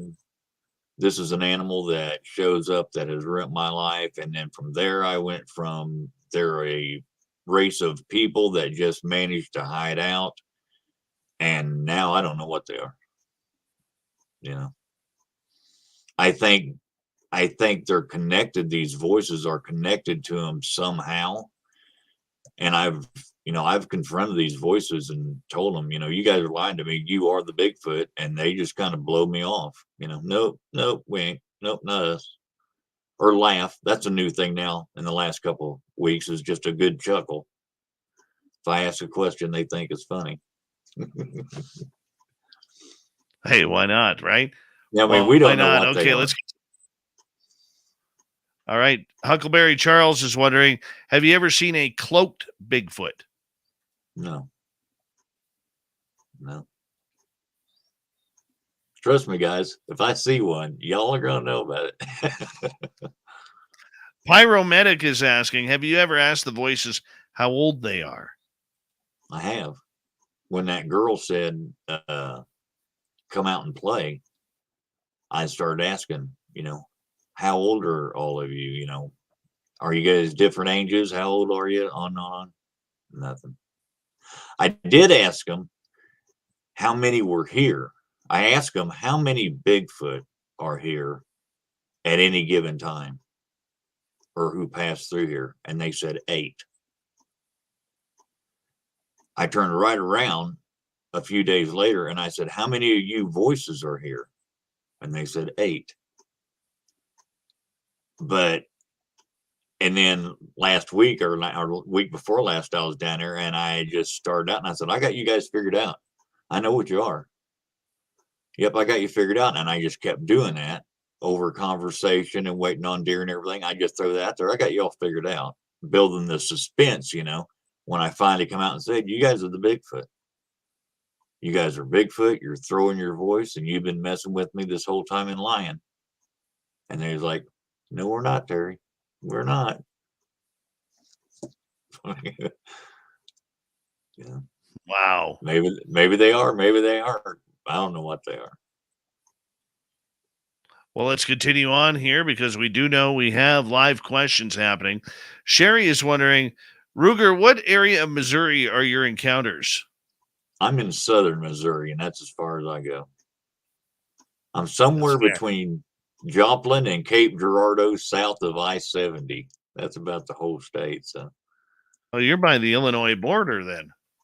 no, I didn't say that. I said between Joplin and Cape Girardeau. That's the whole state along the bottom, Dave. I'm Canadian, man. I could break down a Right, province. right. I hear you. I hear you. I could break down a province.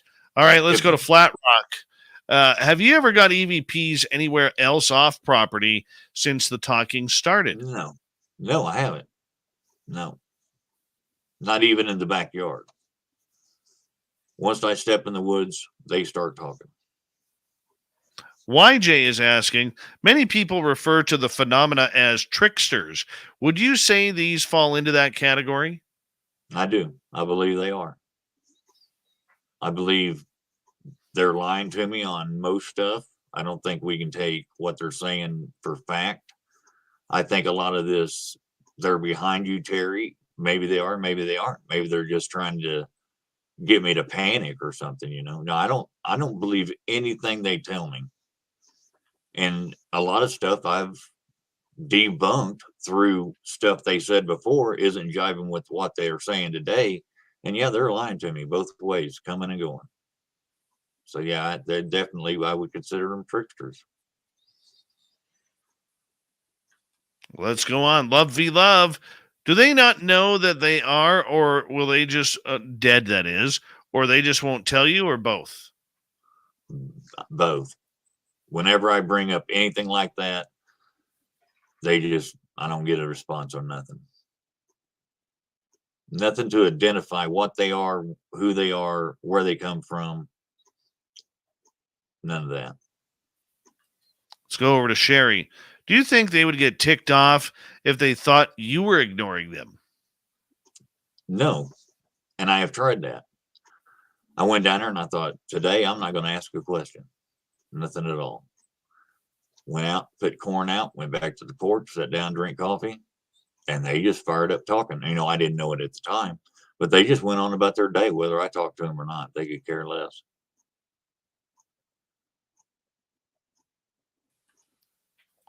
Love v love again. Have you ever had any small footprints, child size?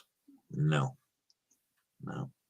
I did try and cast a print one time that was about 8 inches long, just one.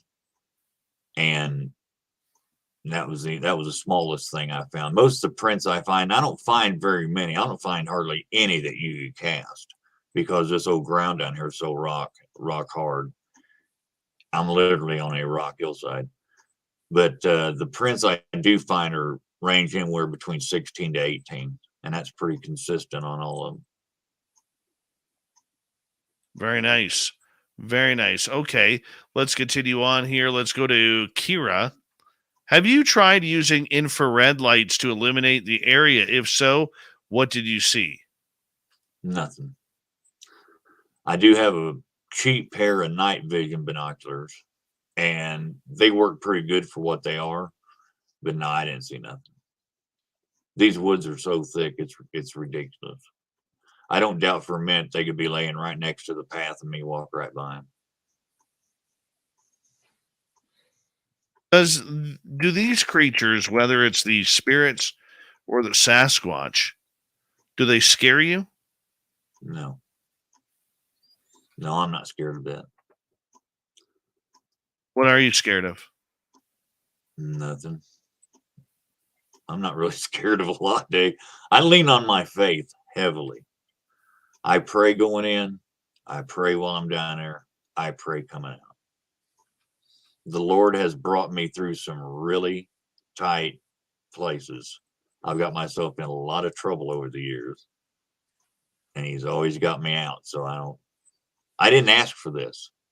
This came to me. So, and I tell him that. I tell him, you cross the line and me and the Lord will run you out of here. I'll tell you something. A friend of ours that I met in chat years ago, Nessie Monster. She makes a comment. I don't know if you're the praying type or not, but I suggest you carry a bottle of salt water and some cinnamon sticks. This is supposed to ward off evil spirits. And I said, I'll buy some tomorrow. And yes, I pray a lot. They don't like the salt water and the cinnamon sticks. I pulled them out of my pocket down there and I said, guys, look what I got. And it was he's got salt water. And it was a complete conversation about, does that spray? How does he spray? Did he say what he's going to use that for? I'll pour it out. I'll help you pour it. Maybe we can swipe it. Yeah, a whole list of EVPs where they're talking about trying to get rid of the cinnamon and the salt water. I laid them cinnamon sticks out on the porch and I said, you guys know what that is? And this girl said, cinnamon. Just like that. And then, and I said, and this is filled full of salt water. And they was like, oh no, we got to get rid of this, you know? And it was like, Terry, don't spray that here. Don't spray that here. And one guy says, go tip it over. And one says, I ain't touching it. And in a different voice, 3 different voices says, that stuff's potent. It'll kill you. Yeah, just, yeah, I know. So I'm carrying my salt water and my cinnamon sticks, bud. And here I just carry a little bit of tobacco and sage. Yeah. Maybe I need to add some cinnamon into my diet here. Let's go to Jordan. She's asking, when you hear the voices, how old do they sound? It varies. I've got a really low, grumbly voice that just sounds like a big old man. And then, like I said, I've got a girl's voice that sounds like she might be 7 or 8, something like that. But they vary, you know. I wouldn't even guess how many different type voices I've heard, but they range from what I would consider elves all the way up to possibly the Bigfoot. You know, as far as how they talk, deep of the voice, you know, and a lot of times what they're saying, you know, it's weird, man. I was going to ask you, because you brought up fairies earlier, but have you had any gnome or little people activity around? No. Matter of fact, when I asked them if they was fairies, what I actually said was, I got this figured out. You guys must be fairies. If you're not wood nymphs, then you must be fairies. Silent, not a thing. And I said, if you're fairies, we got a problem, because I don't believe in fairies. And this voice says, Terry, I really don't believe we're fairies. You know? So, and it's not that I don't believe in fairies. I was trying to get a rise out of them. You know, if they're going to mess with me, I'm going to mess back. Like when I was down here today, I asked them if they was demons. I said, you guys demonic? Are you ghost? Are you just run-of-the-mill ghost? Or are you just run-of-the-mill demons? Or just what are you? No answer. Anything to do as to what they are, they're not going to answer. But they'll say just about anything else. You are also in Dogman territory. Have you had any encounters with Dogman? No. I've had a viewer or two say they've seen one in a video, and I went back and looked, but no, I have not had any Dogman encounters at all. Wouldn't Does that surprise worry me. I got everything else. That doesn't. Do you want that? No, I don't. No, I don't want half what I got, Dave. No, I don't care to have any Dogmen around. So, with all the activity that is happening, do you believe then that there is a purpose to this? That there's a reason why it's your property? I've asked them that, and I've tried to think about that, and I don't know why it's this property. Now, as far as the Sasquatch goes, there are several running live springs in the area and several ponds So we've got food, water, places to hide. So that makes sense they would be in here. But as far as these voices, I don't know why. I don't know why they're here. I asked them that today, so maybe I'll get an answer tomorrow when I review files. But I don't know what the connection between them and Bigfoot are, if there is one. Like I said, they just popped up. When I got my computer set to where I could hear them, they've probably been talking all along, and I just didn't hear it. But now it's the floodgates, man. They just talk all the time. You won't shut up. You're exactly. trying to sleep here, like leave me alone. I'll tell you something interesting, and I've caught this on several occasions. But about 3 o'clock in the afternoon, they start getting ready for bed. 3 o'clock rolls around, and I've got one that says, quitting time. Another one says, woohoo, nighty night, time for bed. Yeah, at 3 o'clock in the afternoon, between 3 and 3:30. Now, I don't get that every day, but I've got that 5 or 6 times in the last 2 months. 3 o'clock in the afternoon, they're off work. They're going home, going to bed. What is the end goal for you, Ruger Ridge? As we got about 3 minutes to go here. Is it learning more about what's surrounding you? Is it about why you, or is it about the phenomena in general? None of it. I want to get a Bigfoot on camera with modern equipment as good as the Patterson-Gimlin film. I want one to walk out and take a stroll and me get it on camera so I can show you guys and I can show my family that don't believe me. I've also in October, I saw an orb for the first time. It was about the size of a softball, come in down through the trees, did a zigzag, and it run right up. And I would say it landed on the tree, but I didn't see it land, but it lit up the tree for a while. And then it went right straight, did the same zigzag and went out the way it came. And that was last October. I was doing an all-nighter down there. But the 3 things that I would like to accomplish is get a Sasquatch on camera, get red eye shine on camera, and get these Orbs on camera. We was out looking, this was early on, we was out looking for the night cat to make sure she was all right out here. We're out in the front yard, and I look up above a storage building we have, one of them barn storage buildings, and here's 2 bright red eyes shining over the top of that storage building. That storage building's 9 foot tall, blocks and all. Well, as soon as I seen that, I hollered at the wife, there's eye shine, and I headed toward it. And as soon as I headed toward that barn, out like a light, and it was gone. And there's a lot of controversy about, well, no, there's no such thing as red eye shine. Well, I've seen it. I understand people being critical of that, but I've seen it. So I want to get that on camera so people in the future have something to go back and say, well, yeah, he got it. So, Ruger, I want to say a big thank you for really bringing some energy to this show and telling us about your personal experiences on your property. I know you got a plethora of stories that you didn't get a chance to share tonight, but tell everybody where your YouTube channel is so that way they can follow along with what you're experiencing. It is Ruger Ridge with 2 capital R's. Capital R Ruger, UGER, capital R Ridge, IDGE. And it's here on YouTube. Absolutely love it.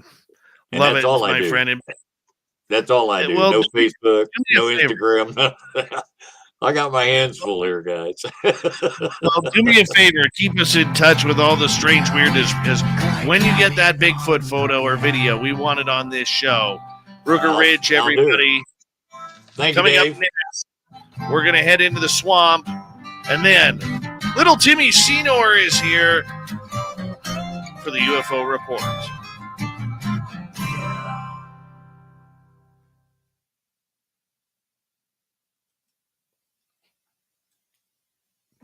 Come on. For some reason, it's not letting me unmute your microphone here. Oh, there you go. Great job, Ruger. Great job. Really appreciate it. I enjoyed it. And we'll stay in touch soon, and we'll see you in the chat room, buddy. Absolutely. I'll be there. Love this show. Well, I'll stay in touch, bud. All right. I'll see if I can find an EVP and I'll send it to you. Perfect. I want to hear it. All right, man. Take care. I'm out of here. Guys, everybody in chat, thanks for showing up. Appreciate it. I love them. Love them. How awesome is that? All right. There's Dirty Fylth drawing away. This is the Dirty Fylth show during the break. Don't forget to turn your mic on there, Filthy.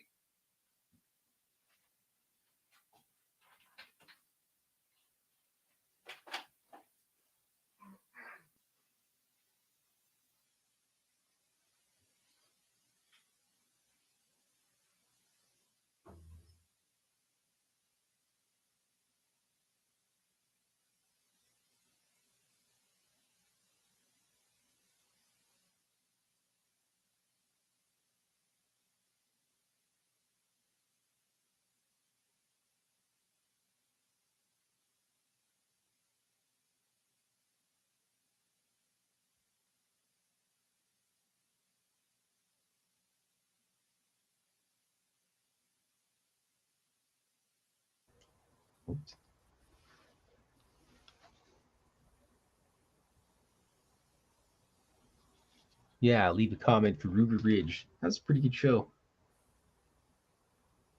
I had a good time listening to that. I'll have to bring him on again. Talk about further mysteries. All right, we're almost done here. Just finishing up the doors, the windows.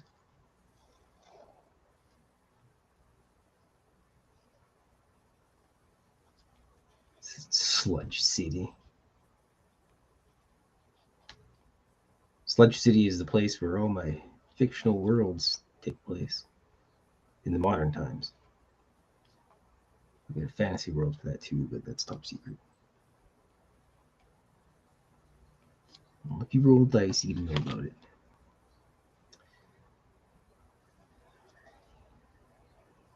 Ooh, I'm excited. I bought myself a microphone so I don't have to have this stupid headset all the time and squish my ears. It's gonna be good. I don't know how guys can wear headsets for like 10 hours and do all these radio shows and stuff. It's just, I guess it's the same as getting punched in the side of the head repeatedly if you're a boxer or something. So I guess you kind of just build up the cauliflower ear or whatever they call it. All right, from the store is gonna have a little welcome sign. Throw the handle in there. Key. Lock.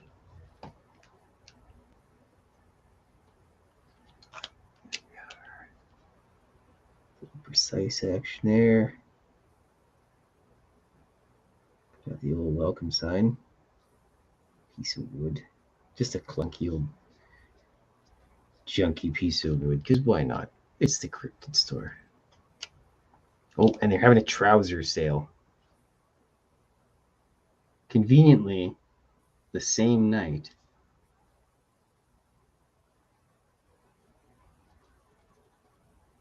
that the Night Stalker or the Night Crawler got busted, they're having a trouser sale.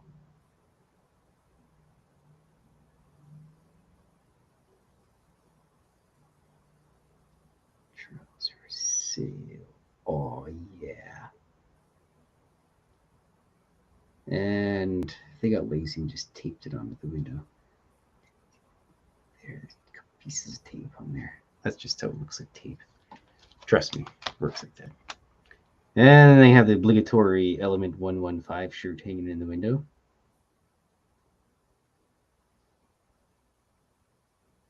This could have a t-shirt hanging in the window. I mean, if you're going to go buy trousers, you might as well buy a t-shirt to go with your trousers. Element 115. That E. I don't know. It's just hanging there. Let's see here. Just got to add the detail now. Looking good, Dirt. Thanks, Dave. You're welcome, buddy. See, trouser sale for the Nightcrawler. Well, of course. It's a series. Nightcrawler fashion. I don't blame you for that. I guess I better put the sign on the building. Oh, that's always the worst part, Dave. The lettering. The lettering. God. Oh, it's breath. It's terrible. People that You're do doing lettering for a living. People that do lettering for a living. If I ever meet one in real life, I'm gonna buy them like 2 pizzas. Hey, Bart, thank you so much for the super chat. $5 euro there. Appreciate that, my friend. And a big thank you from Bart, Susie, X1, Lala, Gentry, Lara, and Fylth for the super chats. Thank you so much for the love and support. It's a great way to support what we do on this show. Hi, Rose Demarais. How are you?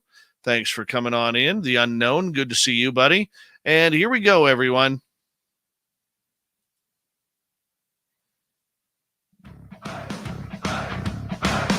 Would you like to connect with us? Head to spacedoutradio.com for all your latest show info. Now, back to Dave Scott and SOR. Kicking off the third and final hour of Spaced Out Radio tonight. Good to have you with us. My name is Dave Scott. Thank you so much for tuning us on in, wherever you are on this beautiful planet we call Earth. Hello to everyone listening in on our terrestrial affiliates around North America, digitally on Odyssey Radio, TalkStream Live, and KPNL.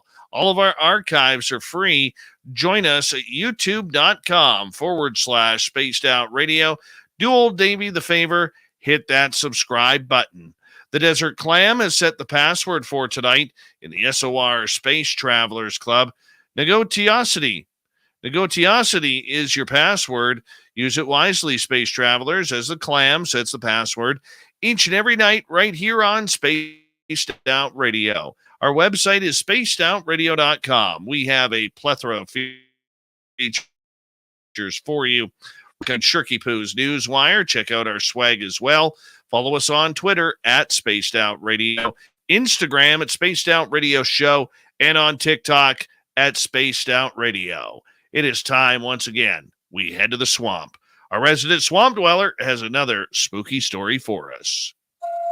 Hi, Spaced Out Radio listeners. This is Swamp Dweller. It's time for your nightly dose of spookiness on the show. If you have an interesting encounter or a spooky story that you would like to share, be sure to submit them in at swampdweller.net. You can also find our YouTube channel at youtube.com/swampdwellerreads. Now, let's chill out, relax, and together, let's enter the swamp.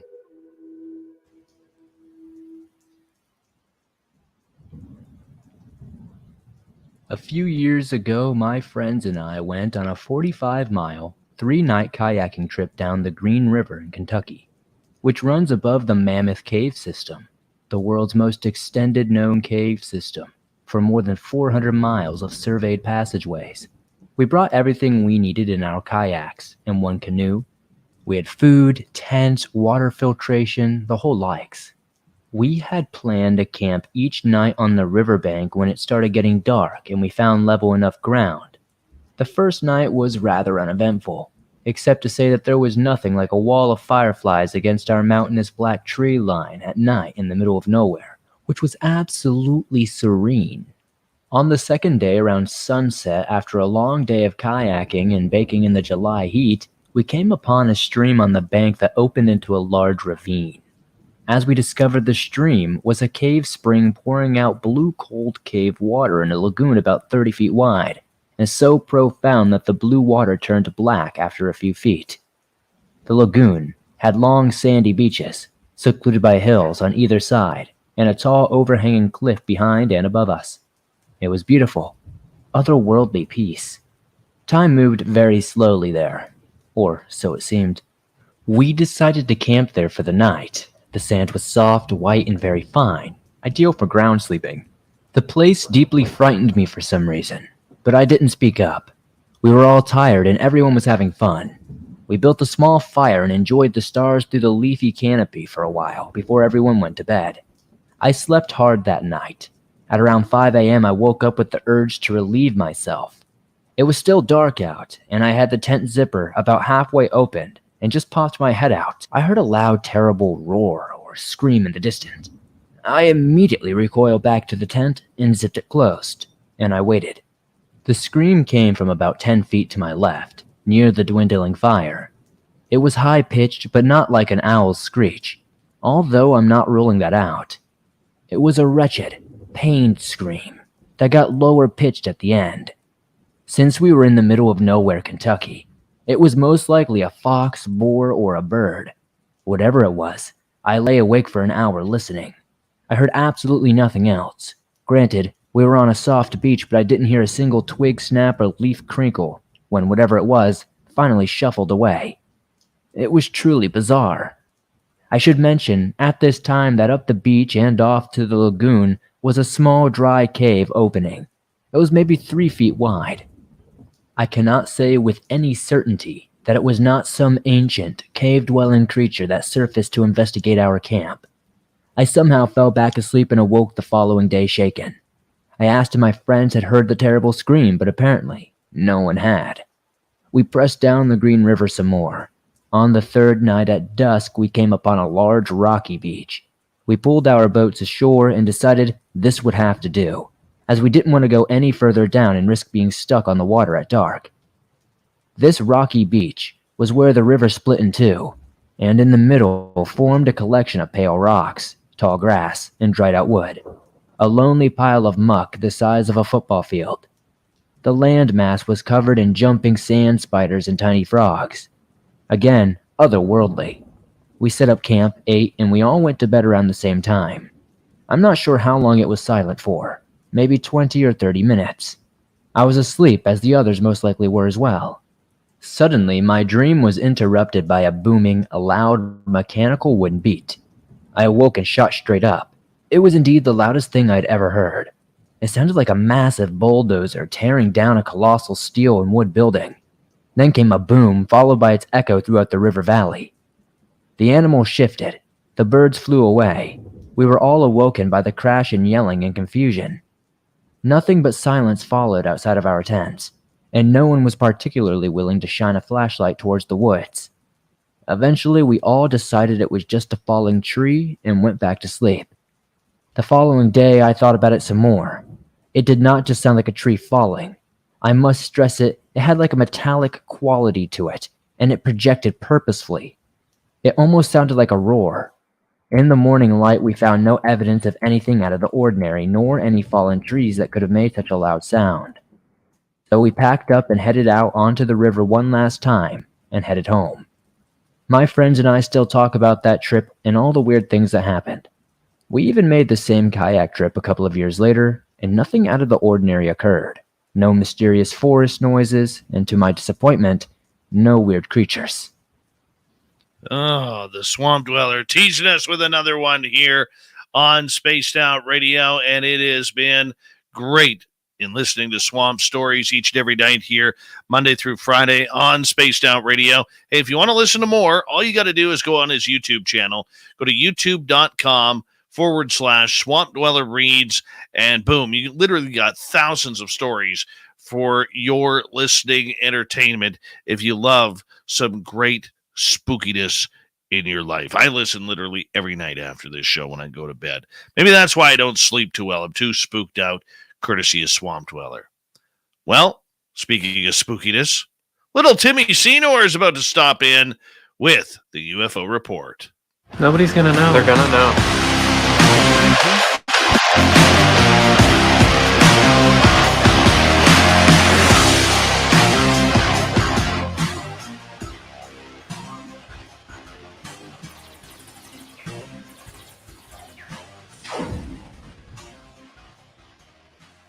Hey, Tim, what's going on? How you been doing, buddy?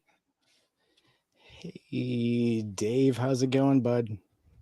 I am good. I am very good.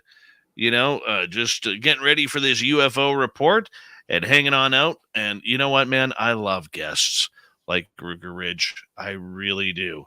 It's just those true face value stories, man, from locations. It's just wonderful. So many great stories. That's incredible stuff. You're not too talkative tonight. Your throat okay? You doing all right? No, I have been talking a lot today, bud. But I'm going to do my best for you. I'm here. Well, that's the team spirit. That is the team spirit, especially wearing that picnic cloth for a shirt. That's very nice. Very nice. Very much appreciate that, bud. Well, it's good to have you here because, there's so much going on all over the world regarding UFOs. Last week was a busy week with the big photograph that came out, which I'm still not sure if it's a UFO or not, the Calvine incident and the photograph. So skeptical. I try not to be. I try, but I don't know. I mean, I just don't know. You have to shake hands with it to tip you over the edge. Well, we'll see. I see you're starting off with a very, very tight subject here. One that just grinds my gears. I think you do this on purpose. It's in 2 of my stories tonight. I lined it up for you. NASA. That little 4-letter word. Oh, never a straight answer. Such a good little 4-letter word, right? Oh, grind your teeth. You know what? By the time we're done with this whole UFO talk, I'm going to have to head to the dentist for dentures because I'm going to be grinding my teeth down so much here. UFO study. NASA's UFO study apparently really isn't looking for aliens, according to Scientific American. What's this say? So in a recent article from Scientific American, across his years of studying auroras, the famous aurora borealis in particular, University of Calgary physicist Eric Donovan has periodically seen pictures and data showing something strange, a curve of solid purple light swiping across the sky with linear green features glowing beneath. Looking at photographs, Donovan realized the lights actually lived in an quote-unquote unidentified bucket that he didn't understand.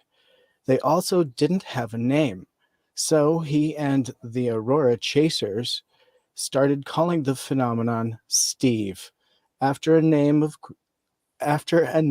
a group of animals give to shrubbery they don't understand in the children's movie Over the Hedge. So soon, Donovan and his scientific colleagues teamed up with the Aurora Chasers to try to track down more apparitions of Steve, to observe it, attempt to understand the mechanism behind it, and change an unknown into a known. And so that's also the thrust of a new NASA project led by Princeton University astrophysicist and Simons Foundation president David Spergel. In early June, spurred by a series of highly publicized UFO sightings documented by U.S. military personnel, NASA announced that it was initiating a modest study of unidentified aerial phenomenon, UFOs or UAPs. For nearly a year and a relatively meager total budget, circa $100,000, 8 to 12 experts will work on the UFO independent study. It's a goal to identify data, information that has already been gathered or that could be in the future from NASA and outside organizations, and analysis techniques that might advance the scientific understanding of UFO and UAPs. The narrative of quote-unquote Steve, people notice something strange in the heavens above and decide to dig deeper, could someday play out similarly in the space agency's effort to learn more about unidentified things in the Earth's atmosphere. So, Dave, what do you think about this comparison to this independent study taken to look at this phenomenon that they decided to call Steve in the Aurora Borealis, to what is going on with this independent UFO dig by NASA to take a look at UFO UAP? Well, as you pop open your pop can there, it was a beautiful sound, by the way, and I really want a Pepsi right now. But I'm not sure I fully understand what the Aurora Borealis has to do with anything regarding UFOs. All right. Look, we need more top scientists staring up into the stars. We need more top scientists looking into this. And when we looked at that $100,000 that NASA was going to allot to open up their own UAP studies, which they know there already are UFOs, we laughed at it. And I think there's a lot of people probably behind the scenes who have probably went to Bill Nelson at Russia, or at NASA, Russia. Where did Russia come from? But at NASA, Tim, and said, what are you guys doing? See, what we don't get is the behind the scenes conversations of what is going on with a lot of these stories. So the last few months, as everybody knows, I have been whining and griping about NASA treating us like we're fools. We've done a couple of Dave 101s on them. But in the end, Tim, we don't know what politicians are talking to about NASA, or insiders or government officials who may be saying, look, guys, you're playing us for fools here. You're playing us for idiots. You're playing the public for idiots by saying you don't know what is going on, right? So I'm not sure what the full spectrum is of what NASA is trying to accomplish. It just doesn't make sense for me, Tim. Right. And I think that the comparison made here by the Scientific American is obviously kind of digging into the fact that NASA is kind of more of the nuts and bolts. And so they're not looking into so much of rhetoric or anything historical. They're looking for something a little more factual. And so what we saw in this particular case was a group of individuals that decided to take a phenomenon into their own hands and see if they could collate some data from it. And so in this particular case, these are the Aurora chasers. So they made it a science, they made it a group, and they go out and photograph the phenomenon. And occasionally it seems to turn into this solid band of green and purple light. And the photographs are actually available. If people are looking, they can check scientificamerican.com and check into the story. And it's absolutely beautiful phenomenon that is displayed by the Aurora. And I think the comparison here is that it's some sort of data that we can look at. That was a phenomenon, right, that we can't really put our heads around. And so what the idea is that they collate data, they get good photographic evidence, and then they study that phenomenon until they can put it into a box that's understandable by either scientists or perhaps stays in the gray question box, as we may see with the UAP. Yeah, I don't get it, though. Maybe I'm looking at this way too naively because I don't fully understand how NASA can sit there and, in my opinion, insult people. All right? They can sit there and say we're nuts and bolts all you want. Great. What did your astronauts see? What did your pilots of the X-15 rocket in the 60s see? This is what we need to know. And why they keep, tip-tapping around the entire subject. It just seems like they're just trying to save some sort of face after everybody's laughing at them. And everybody should be laughing at NASA. And once again, this is where I'm going to say, because I know you got another NASA story coming up here. Okay. But when you go on Twitter, if you're one of the people who are in the Twitterverse or on Facebook or wherever, and you see people complimenting NASA for getting into the UFO game, okay, shut it down politely, but shut it down. These groups like NASA need pressure. They need pressure from the UFO community. They need pressure from the public because they are lying. And I hate using that term lying, Tim. It just drives me nuts. I don't like being accused myself of being a liar. I don't like accusing people of being a liar. Okay? But with NASA, it's too obvious. It's absolutely too obvious, Tim, that they are lying to the public. How many more astronauts do we need to come out? Yeah, and I think we can group SETI perhaps in this frustration box of organizations that aren't being fully clear and transparent with information and subject matter.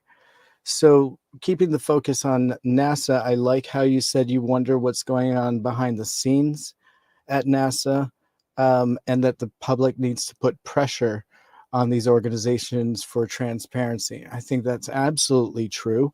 I think the way to pry that open is to find friends within these organizations, and somehow, with their assistance, pry data out.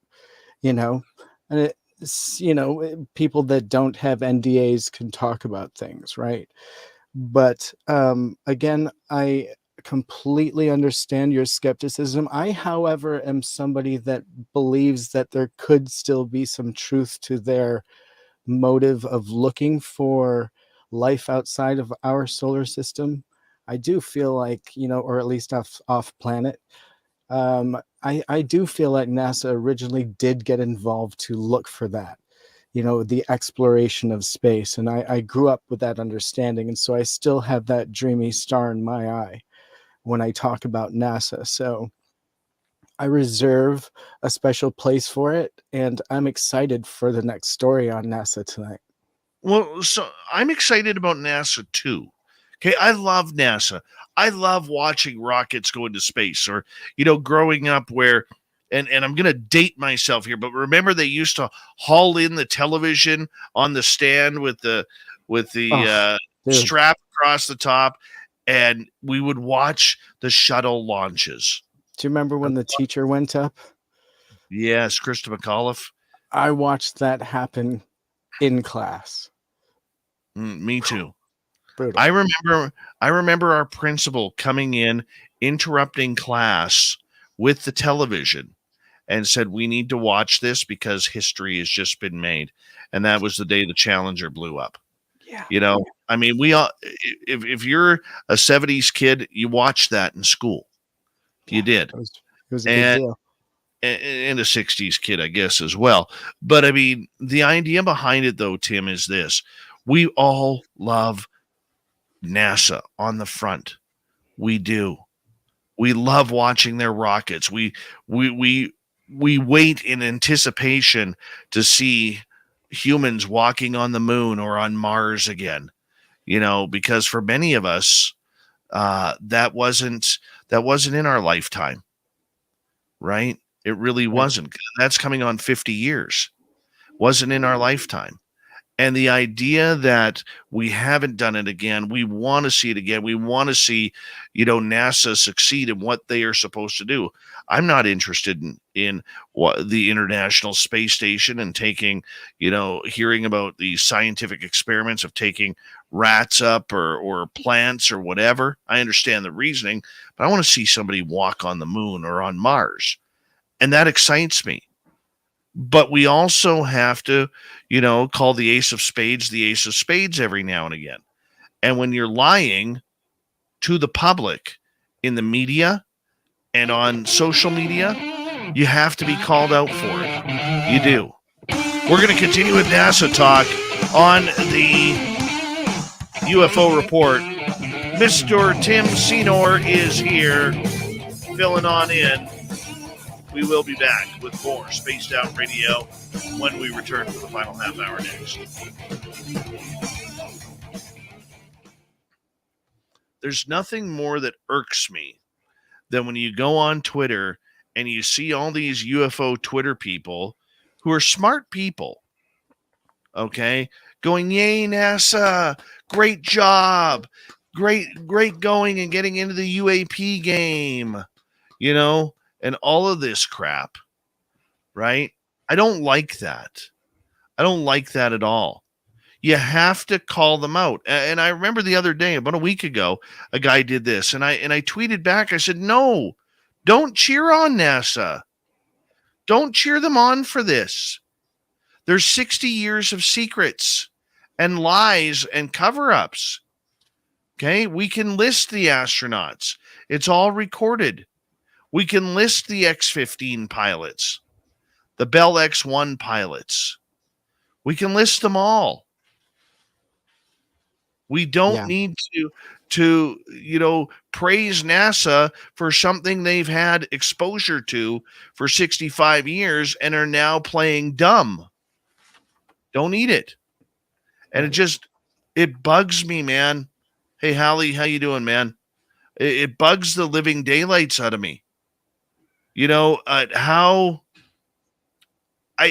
Tim, I'm going to use the word stupid, but I hate that word. Okay. My father used to call me stupid growing up. So it's a trigger word. It's a trigger word for me. Yeah. But I guess the better word would be ignorant, at how ignorant people are that they will blindly support anything to do with UFOs without looking at this. And I understand the argument. Many people will sit there and say, hey, Dave, we have to support this. We need NASA on board. And we may not be getting the truth publicly, but behind the scenes, maybe we are. Maybe they are telling why we haven't gone back to the moon, or why we haven't shot for the stars like Mars or something closer since then. I get that. I understand that. But it doesn't mean that NASA shouldn't take the pressure. Okay, look how much that same pressure, Tim, that same pressure has got the United States government working on this. That same pressure is happening here in Canada. Okay, it's starting to happen here in Canada. That pressure literally got this in front of Congress. Even though nothing was said, it got it in front of Congress. And these ignorant people are like, yay, NASA, you do this. Go, Bill Nelson. 60 years of lies. 60 years of cover-ups. 60 years of spending multi-millions of dollars per astronaut and telling them to shut the fuck up when they get home. Yeah. And I was going to say, I do have two issues. I'm obviously a NASA supporter. I love anything that's scientific, looking at anything. And I grew up with this as my understanding of some way to look into space, and obviously I'm a big fan. However, I do absolutely support you and I've said this before, in how NASA is outwardly just negating everything that our astronauts have ever said or tried to say, and they've been quieted through NDAs. They've had to write books and they've had to do deathbed confession videos and things. And I find that heart-wrenching for the families and them themselves. So absolutely agree with you there. Yeah. And then the second point is, you and I have seen photographic evidence from NASA that would blow this thing out of the water. And that just, evidence of something, right? If that was public, and if we were even, we've talked about it, but if we were able to share that, or if the source was able to share that, I mean, that's the sort of thing that like is frustrating because you know the evidence exists. And so for the fact that you know that they're spending all this money on something that their own they have in their own files potentially, you know, of course, that is incredibly frustrating. You know, that's just not made public. Why should we be the only ones that are, you know, we're not the only ones, but why should we be special on that information, or anyone for that matter? It should be public. And so that secretive sourcing of information is extremely frustrating. Here we go, buddy.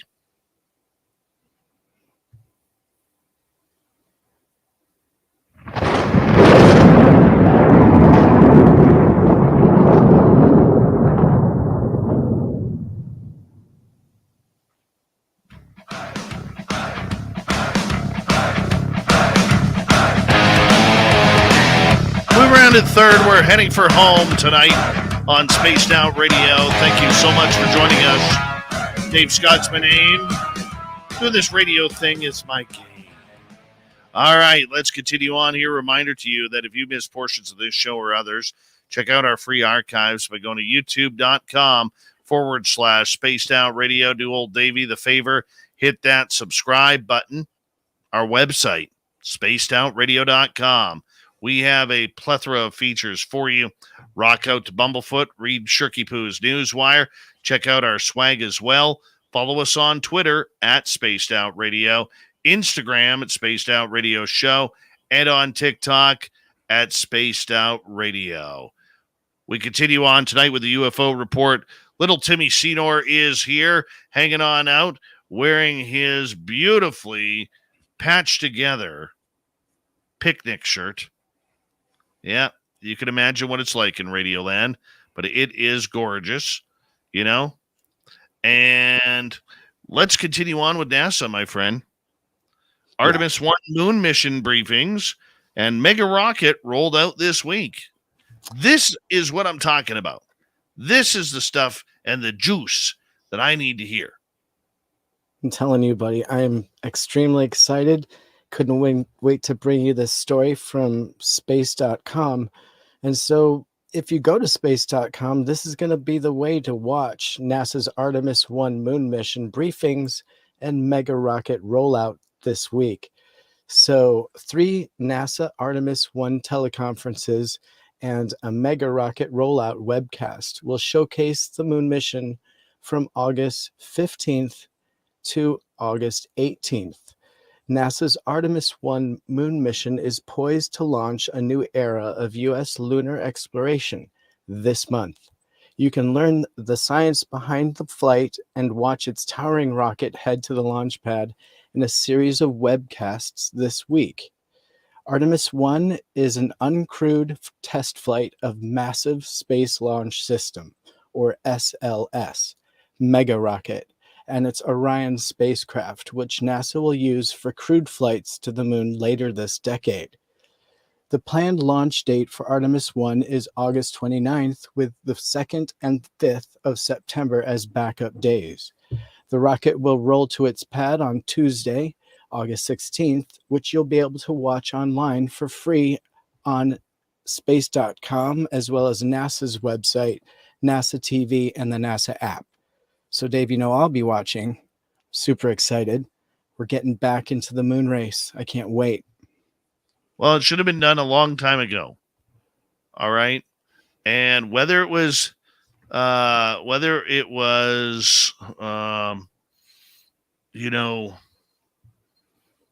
budget, whether it was no trust or nobody to build these, it is nice to have goals. We need to get back to the moon. We need to go back there. We got to have something happen before China gets there. It's just one of the things that I think really needs to happen. And I see that there is a push for that. You know, the other thing that about this is this the start with this rocket, if everything goes, even though, you know, I still think rockets with the secret space program are quite obsolete. Does this get us closer, Tim, to getting back to the moon, number one, but number two, look at setting up some sort of facilities on the moon. Absolutely. Look at who is equipping NASA with this rocket. I'm sure you can probably guess.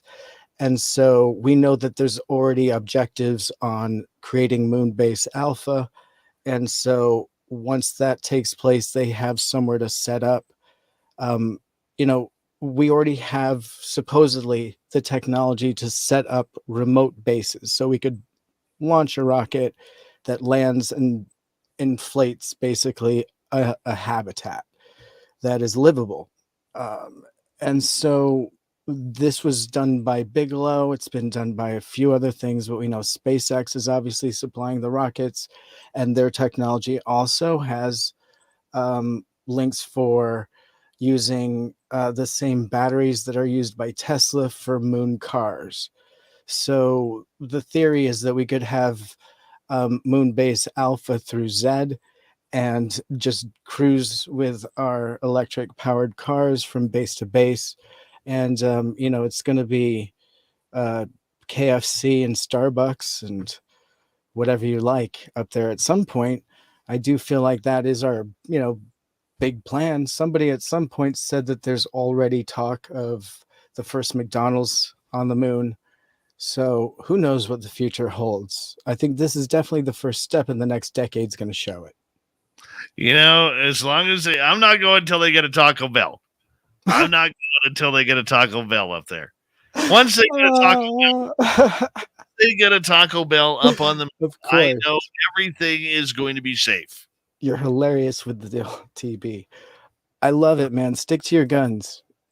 Oh, man. The amount I advertise Taco Bell on this show should be a sponsor. They should have given me a franchise right now. Never mind sponsoring this show. They should have given me a franchise by now. They really should have. I love it. Mm-hmm. Yeah, you're definitely a Taco Bell spokesman. Look at you. Forget about it. Oh, goodness, what I wouldn't you do. You ooze Taco Bell. You drive so far for Taco Bell too, my friend. So I'm going to tell you right now, okay? This is God's honest truth. I'm not here this weekend.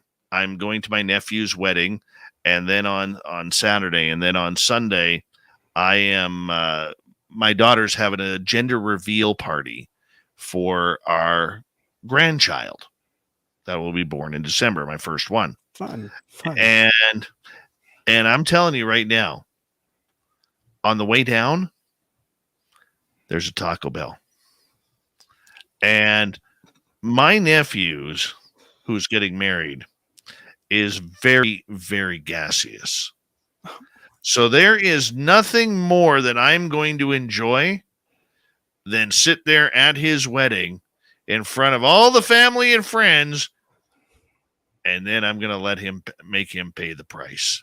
That's great. You got big feet in the backyard that are flatulent. You're creating a plan for it yourself at this gender reveal. You're a heck of a guy. I see a theme. I am that guy. I am that guy. I am that guy. When I heard earlier that you heard the rumbling out back, like the sound of I think it's Bigfoot. If you didn't see the bear, it could. No, I don't have Bigfoot in my backyard. That's a rumor that's been going around this show for years since I moved up here. I don't Sounds like you just passed wind in the backyard. No, but dude, it was absolutely hilarious. It was. So for people who don't know, like during our break at the top of the hour, which would have been about 90 plus minutes ago, I decided to go outside and get some fresh air. And I have a studio in my house, and I go outside, and all of a sudden, like, I can't see into my backyard. That's how dark my backyard is. Can't see in. And I start hearing this noise, and it sounds like a kid riding a bike with a baseball card, but nobody ever does that anymore. It puts a baseball card in the spokes, and let alone at 10 o'clock at night, my time. All right. There is no darn way, dude, that there's children out at this time. And I hear this noise, and it goes on for about I don't know, 10, 15 seconds. And then it stops.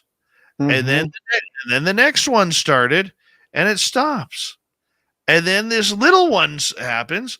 And I'm dying laughing here because all I can think of is, somewhere Yogi is in my backyard, probably got some rotten berries off one of the trees. And now poor guy's having diarrhea somewhere in my backyard. I think what it is you're hearing echoes and you're just trying to blame the bears. No, I wish it your was. chat, Wish your I chat was. is throwing you right under the bus. They're like, we've heard Dave. Of course they had. Okay. Yeah. It's just terrible. Just terrible. Your All radio right. audience is just They love lost right now. Poor They love radio me. audience. Radio audience, they're classy people, the radio audience. I'm suspect of some of our YouTubers. Very suspect. Like Sovereign there. Very suspect to him. But third topic of the night, because we got about 5.5 minutes to get into this one. Where are they from? Here, there, or everywhere? Tim, what's going on here? Well, I just dug this one up out of the old Tim brain. This was on my mind, and so I thought I'd bring it up to you and see what you think. So I came up with 3 options of where they are coming from, the phenomenon, UFOs, if you will. So the ancient aliens theory, where they're from here, they've always been here. They're probably part of our history that we just, don't talk about. The second is that they're interstellar, right? They're from somewhere far away and they figured out a way to get here, maybe a wormhole. And then the third is multidimensional. And so that opens up tons of questions and possibilities. But I figure it's got to be somewhere, hopefully, at least within these 3, from here, from there, or from everywhere, right? What else is there? So, Dave, help me narrow it down. Do you at least have one favorite? I want them to be from out there. I don't want them to be from, like thinking of all these grays and everything being from, in the future. I don't want that. There's something romantic, sexy, and downright absolutely terrifying if there is a life form out there somewhere watching me. Thank you, Bumblefoot. All right. That has the technology to get here. The UFOs I have seen, okay, I'm not saying the ones that are like dots in the sky, but the UFOs that I have seen clearly, from on the ground to the triangles above my house, they scared me. They scared me more than anything has scared me in my life. And it scared me in a way that I'm doing a radio show over it now. Okay. It scared me enough to push that, Tim. And the idea that of answering one of life's giant questions, are we alone in the universe, is something that I take very seriously. And I don't think we are.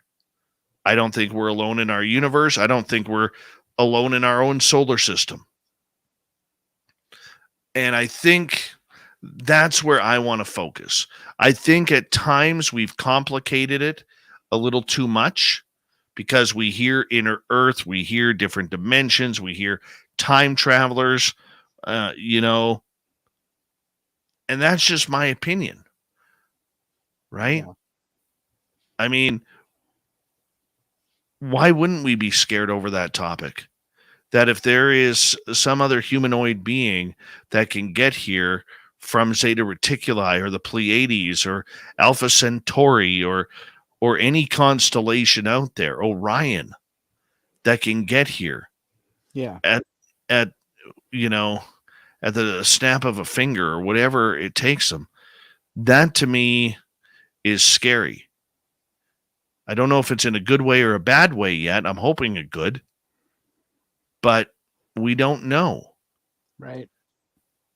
Right. Especially with a phenomenon that seems to display a little bit of all of that, a little bit of ancient aliens, that they've been here forever and, probably are still here from then at the bottom of our ocean, in our solar system, just right in front of us, but we just can't see them because they're cloaked or whatever that may be. Um, the interstellar concept is definitely, like the sexy, scary story. I mean, Matthew McConaughey, Anne Hathaway, Interstellar. I mean, come on. It is that very tantalizing explanation to something that is probably much deeper than just that. Because if they are getting here, they must have a mastery of time and space, and distance. And, it's a physics that we may not understand. It may be a physics that's in their realm makes sense. And here is just something that we can't even perceive. The multidimensional part definitely scratches into a surface of, quantum entanglement and quantum physics that I know the label of, but by no means understand. So I can say the word and sound intelligent on it, but I absolutely don't understand it. And I'll be completely honest, and my friends know that because I ask them about it all the time, and I've read things about it, and it doesn't help me internalize really what it means, because it's a really deep concept. So I think it could be a little bit of all of those. And I also think that it could be not just one thing, because just as we as organisms live on a planet with multiple millions, billions of different organisms, I believe that space could obviously hold the same thing with multiple abilities of control. And there could be one that's been here all the time. And there could be another that helps seed it. And then there could be some that are traveling interdimensionally, multidimensionally. And then there could be some that, are coming from other planets, literally, physically, and have mastered time and space and distance. Well, maybe one day soon we'll get the answer that we need. Tim Senor, thank you for a great UFO report. We'll talk to you in a couple nights' time. Let's get to Shirky Poo's news. What time is it? It's time for Shirky Poo's news! All right, let's get right to it. A firefighter is recovering in ICU after he was bitten in the face by an alligator in a Florida lake. Juan Carlos Laverde, a firefighter and paramedic with Oldsmar Fire and Rescue and a U.S. Air Force veteran, was preparing for an athletic competition in a Florida lake, about 30 kilometers northeast of Tampa, when, his swim didn't go too well. Old Gary the Gator decided that he was going to chomp on Juan Carlos's head. Laverde was able to escape from the gator's jaws, swim to shore, and call the sheriff's office for help, but he suffered severe injuries to his head and face. He was rushed to hospital where he underwent a 6-hour surgery to repair and reconstruct the damage to his skull and jaw. This guy's lucky he's not dead. He is able to talk and communicate now through his trach and is breathing on his own. He is still having some pain, of course. Well, what's to be expected? His mouth is wired shut. Well, it means it snapped his jaw. And the journey will be long, but he's a firefighter. He'll come out strong. And, the lake, swim in the lake was in preparation for a Defeat X race. And he was filming a promotional video when he was encountered by the gator. A murder suspect on the run in Georgia was arrested by the very officers he called on McDonald's employees over an order of cold fries.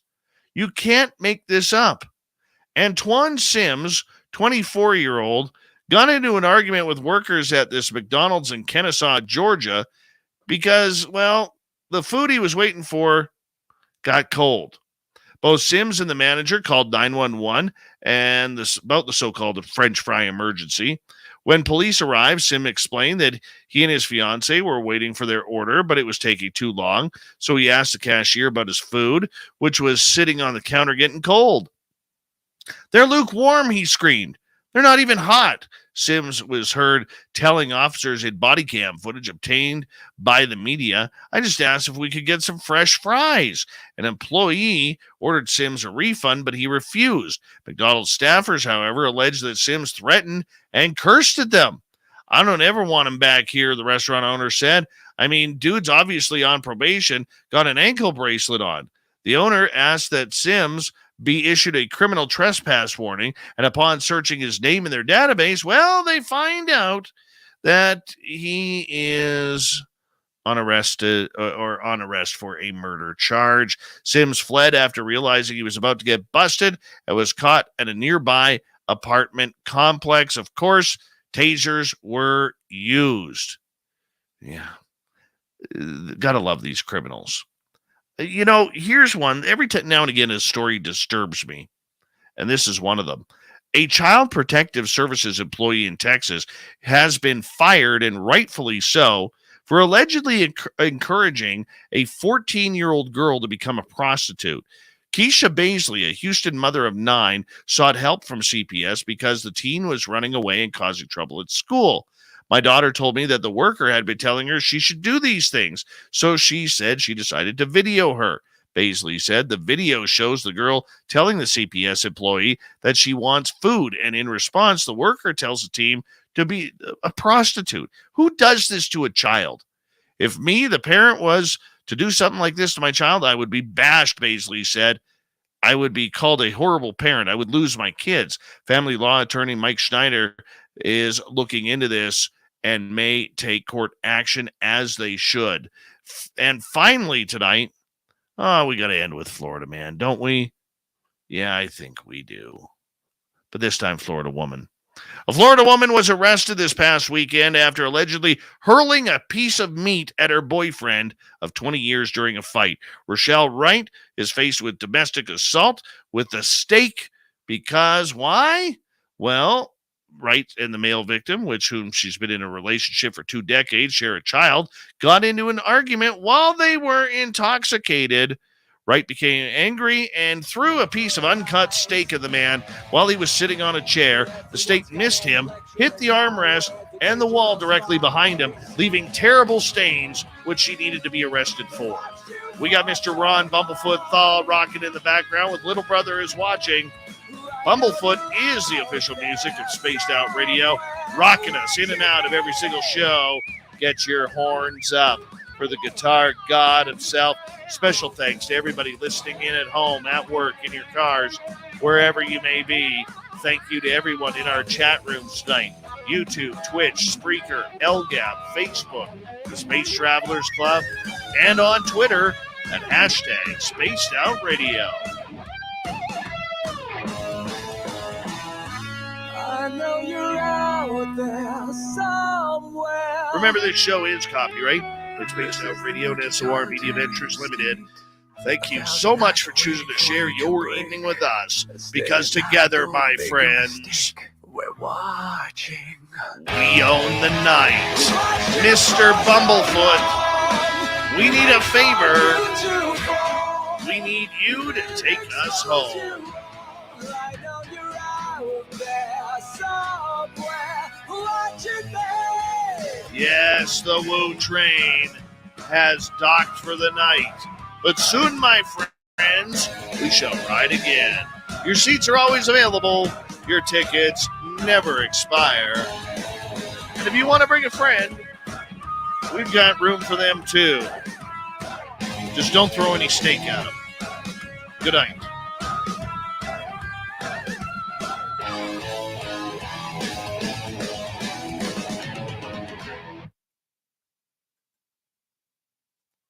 I just want to know who does that. Who throws a perfectly good steak at their spouse because you're pissed at them? You gotta be mad. Like, You gotta be really mad. like seriously, I would never, as much as I dig Mrs. SOR, and you know, we don't really argue, but if she ever got me to the point of that type of mad, I would never throw a steak at her. You got plenty of other stuff to throw. I may wish for her to stub her toe in the middle of the night. Okay. Because there's nothing worse than in the middle of the night stubbing your toe on a wall or on the side of the bed or something along those lines. I may wish that upon her, but that's about it. That's brutal, Right? dude. And that's You'd wish only that? Hey, I've never had to. It's good.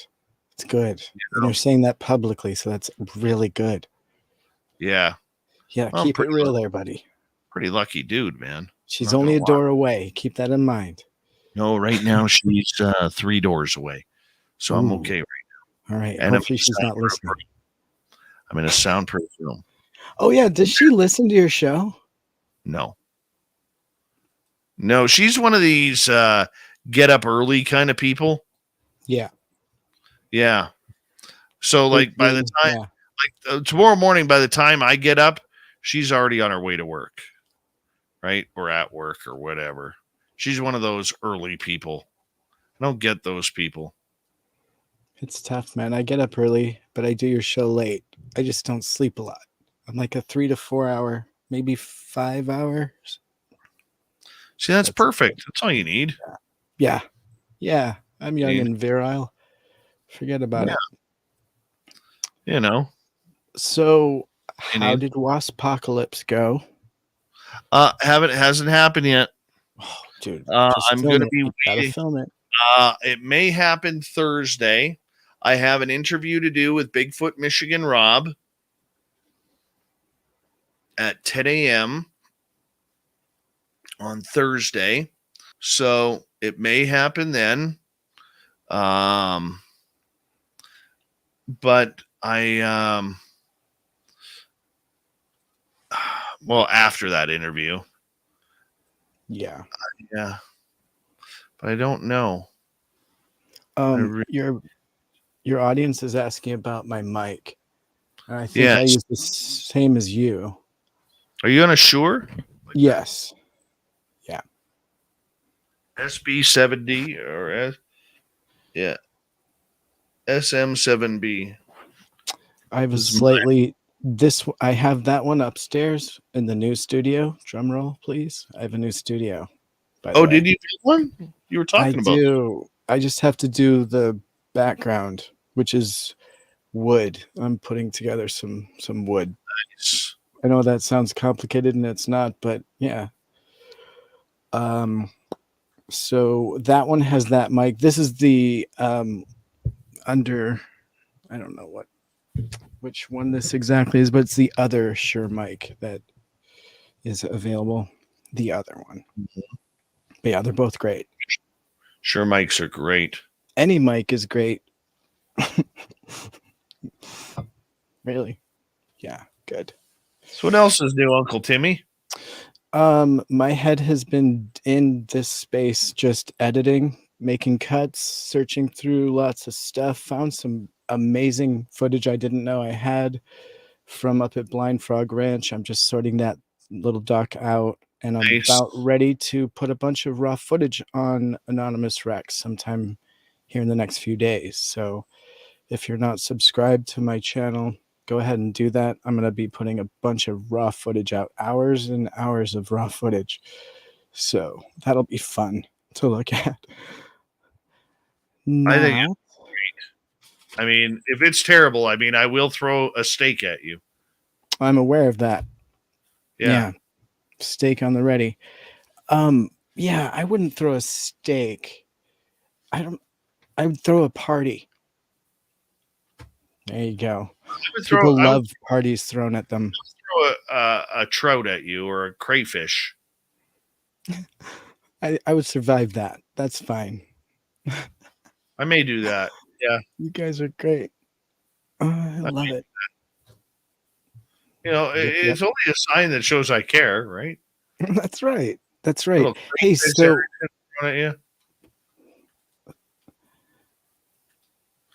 by the way, great job by our booking team for Ruger Ridge tonight.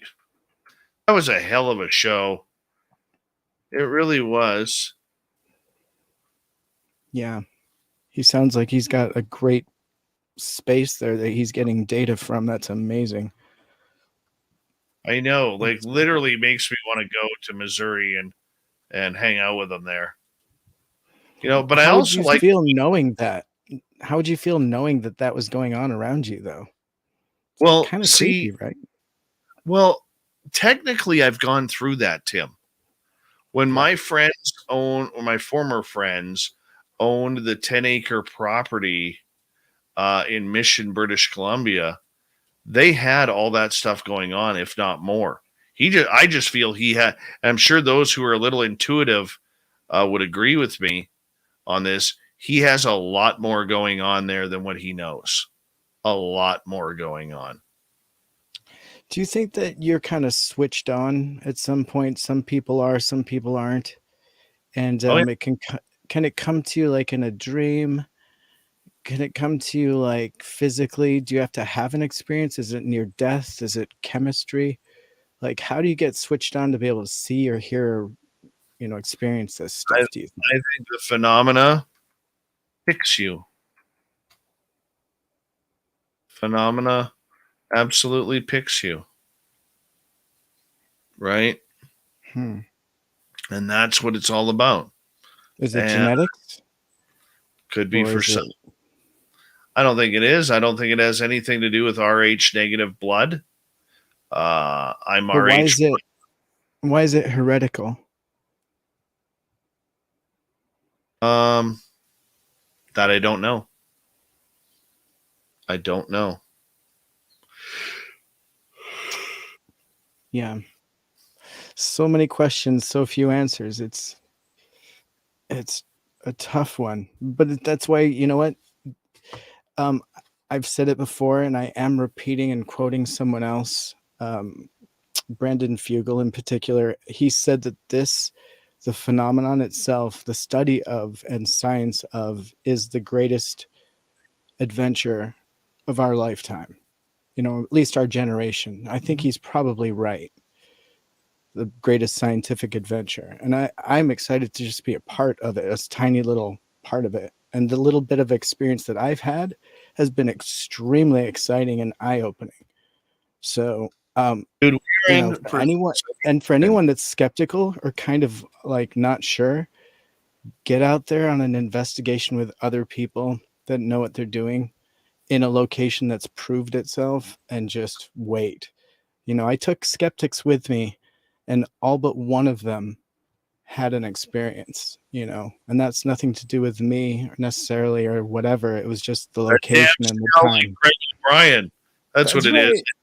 That's right. Scout Greg O'Brien. That's right. I'm glad that he didn't have an experience in my own way, just because it kind of proves that somebody that goes in with that intention probably won't have an experience. And I don't know what that is. We were next to each other and I was seeing things and he wasn't. So I don't know how to explain that, but it's really interesting, So I think a lot of people are so afraid to some, and I'm not saying all of them, but I'm saying some people. I think they are afraid of things happening, Tim, and therefore their mind tunes it on out. Okay, because I remember my sisters telling me a long time ago, they always felt my mom was psychic because my mom always just seemed to know stuff. And it would trip out my sisters at times because both my sisters went through a real, bad period, and thank goodness at least one of the two of them grew out of it. Right. And I look at it and I just think, wow, like this is pretty phenomenal what we are seeing and what we are experiencing right now. And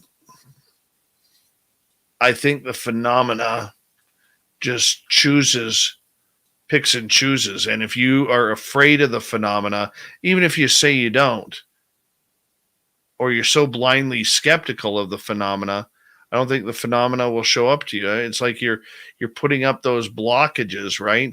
It's kind of like somebody who runs around saying, I'm going to die by the time I'm 25. I'm going to die by the time I'm 25. And then 25 comes along and they drop dead, Did they Right. really, or did they manifest it themselves, right? Right. I totally agree with that. And I would even consider that kind of a rabbit hole.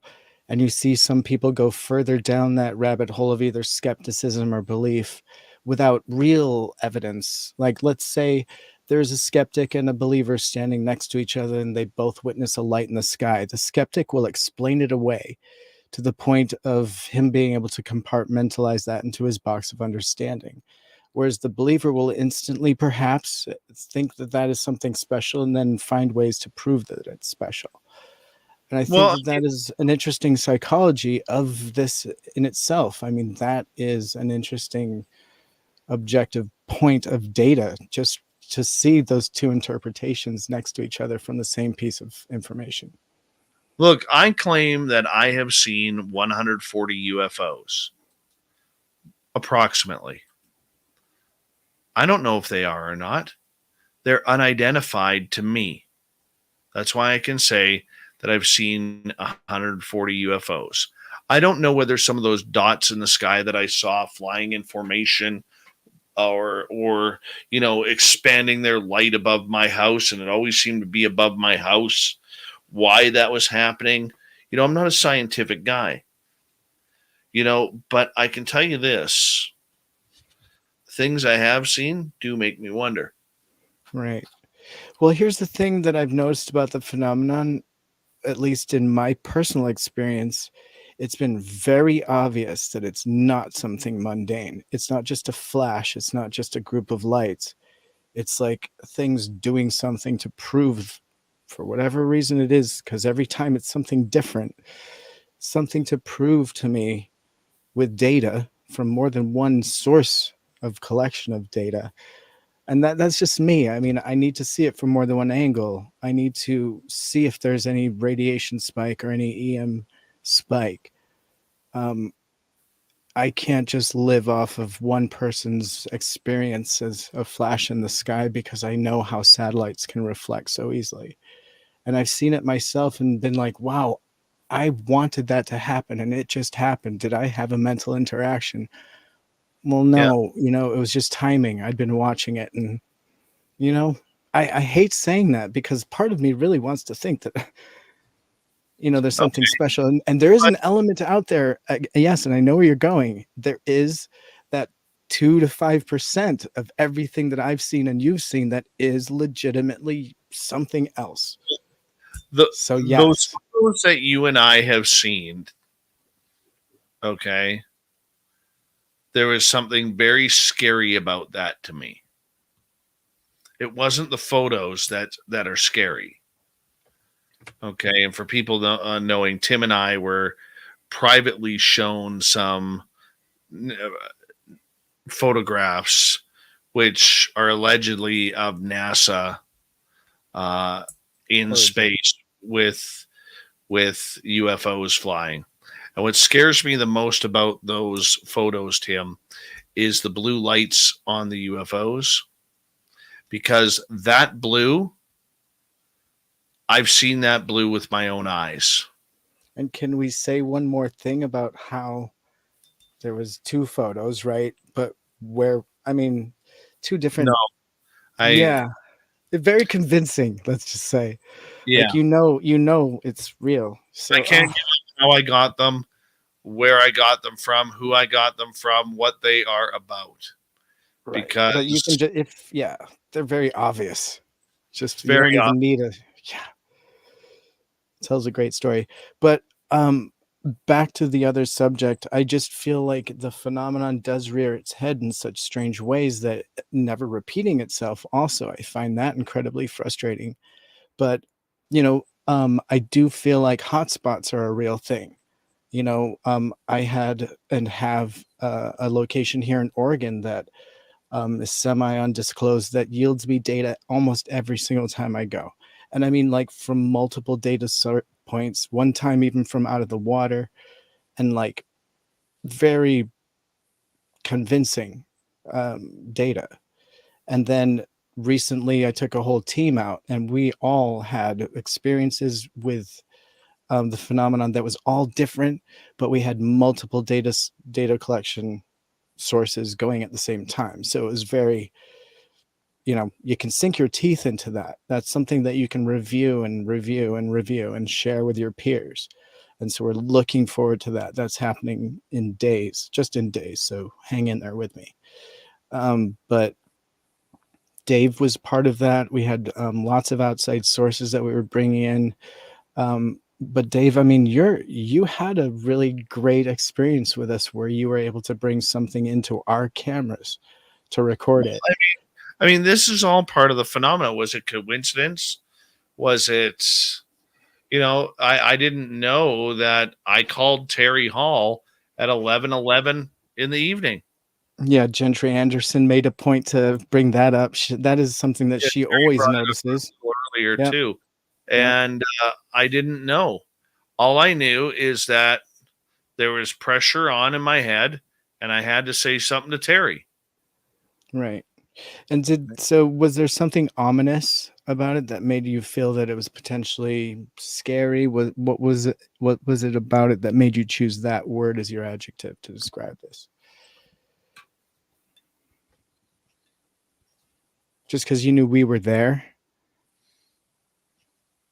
and you weren't sure what it was going to be, or when I've been around the phenomena as much as I have, I wanted to be there to make sure you guys were safe. And I don't think that's enough. This is kind of getting personal here for a second. Where? Just between you and I and our audience who is listening. Yeah. I don't believe you did enough for your own safety there. And I think you nut and bolters, and there's nothing against you for doing that, but I'm just going to say it. I don't think you nuts and bolters understand the severity of the phenomena enough, because you're so focused on the science that you're forgetting there's another major aspect at play here, and that is the spiritual consciousness side of everything. So I totally embrace that. And that's why I bring a team, right? I'm just one aspect of it, right? And I'm also the documentarian. So I try not to affect the other members of my team in their science and data gathering. So each one of those members have their own way. And I can tell you that really there are only two people there that followed strict science method. And that was just, I won't tell you who, actually, but I can tell you that 3 members were absolutely doing what you're saying, and we're using that way to collect data, to collect real data, actually. But they were doing it in a method that would be considered fringe, right? Which I absolutely encourage and understand is necessary to collate and understand what this is. So I'm really trying to bring both the nuts and bolts science and scientific method, along with what would have been considered fringe, such as talking boards, spiritualism, using, and I'm just blanking on what they're called, but dowsing rods. Dowsing. That's new to me, but I absolutely embrace it and understand its validity. Doesn't mean I don't have to understand it to document it and allow these things to be part of my scientific data collection. So I absolutely understand what you're saying. We did do saging all over the place and constantly. There was a lot of meditation. We used human initiated contact, or CE5, if you want to call it that, for part of our process. We absolutely researched the history of the area. We made sure to give and leave offerings everywhere we went. And there's some still up there, some beautiful pieces of stone and gems that we would leave, tobacco, things that are important. So our process moving forward, no matter where we go with this, will always embrace some of the fringe science because it's absolutely necessary. And buddy, I totally agree with you on this. Okay. I'm like, 95%, I think you did things the right way. You and I have discuss that. But here's the 5% that you're not, that I don't expect you to understand. I'm not trying to talk above you or below you or say you're doing this right or this wrong or whatever. Please. Okay. But the 5% is this, and I'll use a car analogy. You and I can buy a car tomorrow. Okay.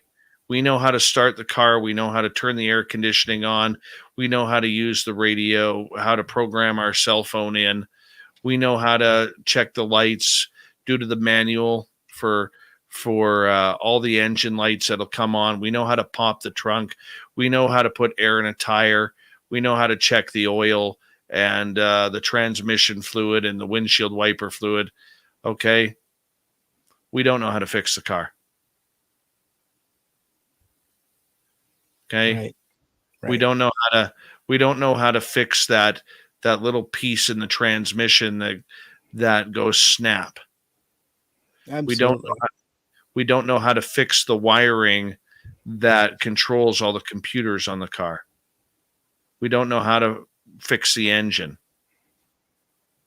And the point that I'm getting with that is you and I know how 95% on how to run a car. Okay. But we don't know that 5% on how to fix the car. That's the point I'm saying.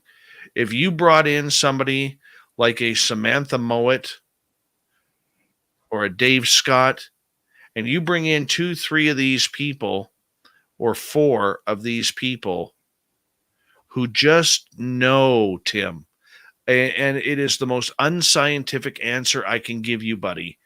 Okay. But people who just know, dude, it's going to take your science and it's going to increase it, because what you're going to see happen is going to blow your mind. I believe that. I'm open to that, and I welcome it. And absolutely, Dave. Thank you. You know, like, dude, you can do all the saging you want. You can leave all the gifting that you want, the tobacco and everything. You're doing the right thing there, because what that's doing is it's telling the spirits you're respecting their land and the creatures that are around. You're respecting what they're doing. You're not pulling a weekend warrior ghost hunter who's going to crawl over fences and break into houses in order to find out where them damn ghosts are. Okay. We see that all the time in the ghost hunting field. Right. But the power of the experiencer. You bring 3-4 quality experiencers in. You don't need a Ouija board. Right. You don't need You're so right. seance. You don't need anything. You're so right. And I'm learning how to prove this stuff with evidence, right? Because it was still happening whether I initiated it or not. Everything you're saying. So you're 100% right. And I've actually got a little update for you and your entire audience. I know Gentry and Terry, you guys are probably going to be like, what are you doing? But I'm going to talk about it because it's amazing.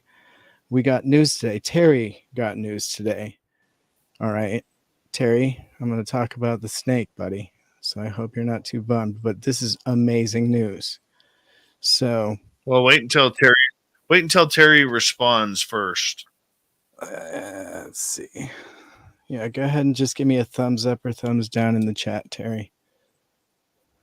But yeah. Hi, Amy. It's been a while since we've seen you. Hope you're good. Right. So there's lots of talk about serpents, right? And on Blind Frog Ranch, they had a 10-inch wide track that they had documented coming out of an underground water source, the pond. It's called the pond on the property, right? This massive serpent came out. And on our trip, as you all know, and I've talked about it, we came across a snake that was venomous that we couldn't identify. And so, yeah, Terry's saying it's all good to talk about this. So the DFG, which is the Department of Fish and Game from Utah, When you talk about this, I'm disappearing for a minute because I got to hit the bathroom. Be right back. Should I continue, or I'm just going to wait, or what? Terry and I talked about this earlier, so I'm very familiar Okay, with so it. you know the story. All right, great. So Department of Fish and Game got hold of Terry this morning via phone to let him know and confirm that the snake that he filmed and documented while we were up there was in fact an unclassified snake, and they couldn't determine what it was, not meaning anything other than this is not a snake that they've ever seen before. And they were able to determine that it was definitely venomous, but so far unclassified. So we're looking forward to more research on a more widespread, other than Utah, dive into this. But potentially we're looking at a snake that's never been seen before and may relate to some of the ancient mythos of the area of large reptiles that were seen all over Duchesne, I think is the name, Duchesne Lake, which is just north of Skinwalker, which is an ancient lake bed.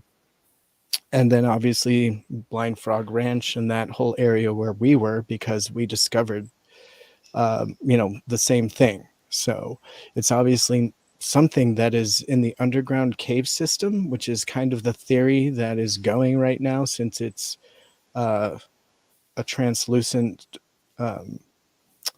snake. We did so Terry waved a stick right in front of this animal's eyes, and it didn't react until it was touched. So we were thinking maybe it couldn't see. So a blind translucent snake with diamond-shaped pattern down its back in bright green.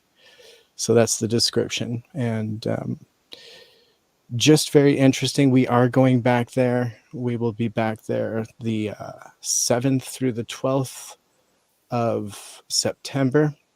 We'll be up there for Phenomenon, and we encourage everyone to come up. We're going to be continuing our research up there on a few locations in the Uinta Basin, but if you come up, you'll be able to take a walk through the Starliner, the mobile lab, and you'll get to meet the team and ask any questions and whatever. Maybe grab a t-shirt and some swag. But if you guys have any questions, feel free to toss this in the chat in caps. I'll try and answer it. But right now, that is the newest piece of news that we are extremely excited about.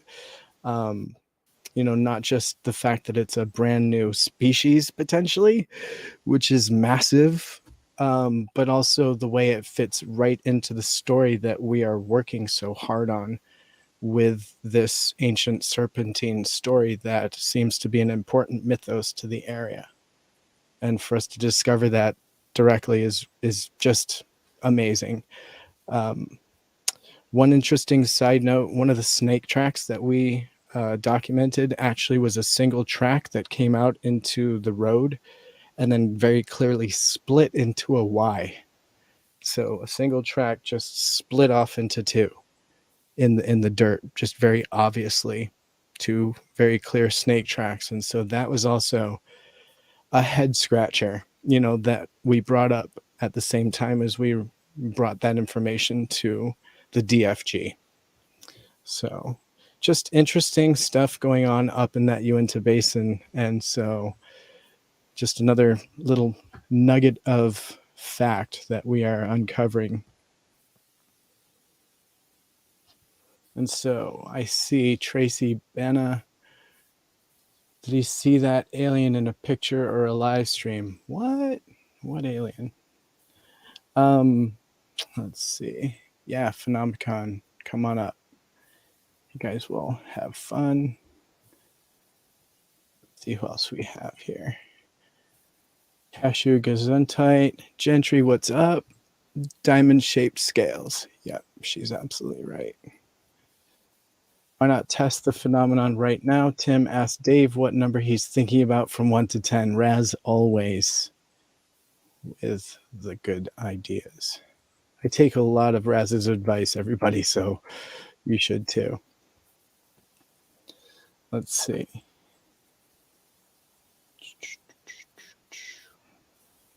Haley's saying I should go back there right now. And yeah, I need a break.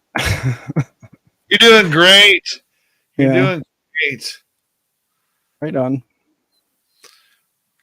Oh, Paranormal Pixie brings up a great point. You discovered a new species. You should be able to name it. That might happen. And if that is the case, then Terry Hall here in our chat will be the guy that names it, because he is the cat that discovered it and documented it. I hope he names it after his mustache. Right, the Gesundheit. I don't know what that is. The handlebar. Who knows what he'll name it, but I'm sure it'll be original and awesome. And he deserves it because he realized it was poisonous and still went up to it. The cojones on this guy. I really do hope they allow Terry to name it. He's a basin boy. He's from up there, so he deserves it. He's lived up there a lot of his life. Haley thinks we should name it Dink. How do you feel about that? We could call it the emergency dink. Yeah, Snake. we could do that. The emergency Dink snake. Well, Timmy, we're going to call it the night here, buddy. I was going to stay with you to the end, man. This is it. This is me staying to the end with you. I love it. I love it. I do love that shirt. I actually want that shirt. It makes you hungry because you want to eat off it. That's why. I totally want to eat off it. I want to say a big thank you tonight to Holly Gentry ×2, Thomas, Kira, Bart, Susie, Fylth, Lara, Lala, and X1 for the amazing super chats. No, we haven't had anybody from Bigfoot Chronicles on, but we could look into that for you, Jordan. Wonderful, wonderful show tonight. Great support. Well over 230 people tuned on in live.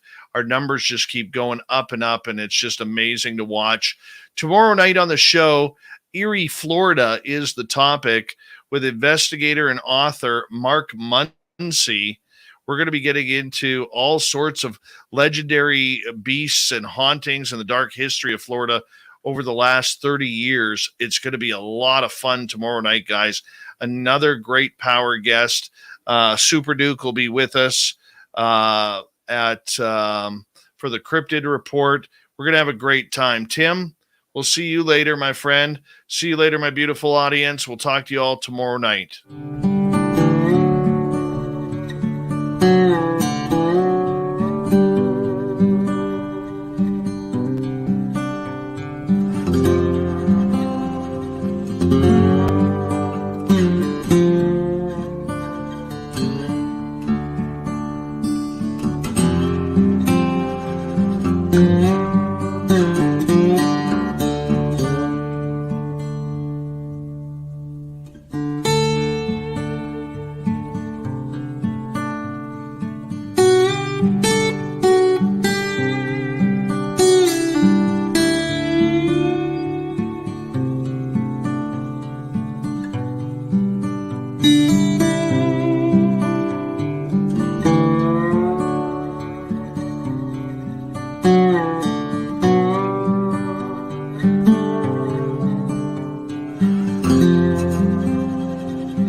Stay healthy, my friend. You too. You need bail money, give me a call. Always, Dad.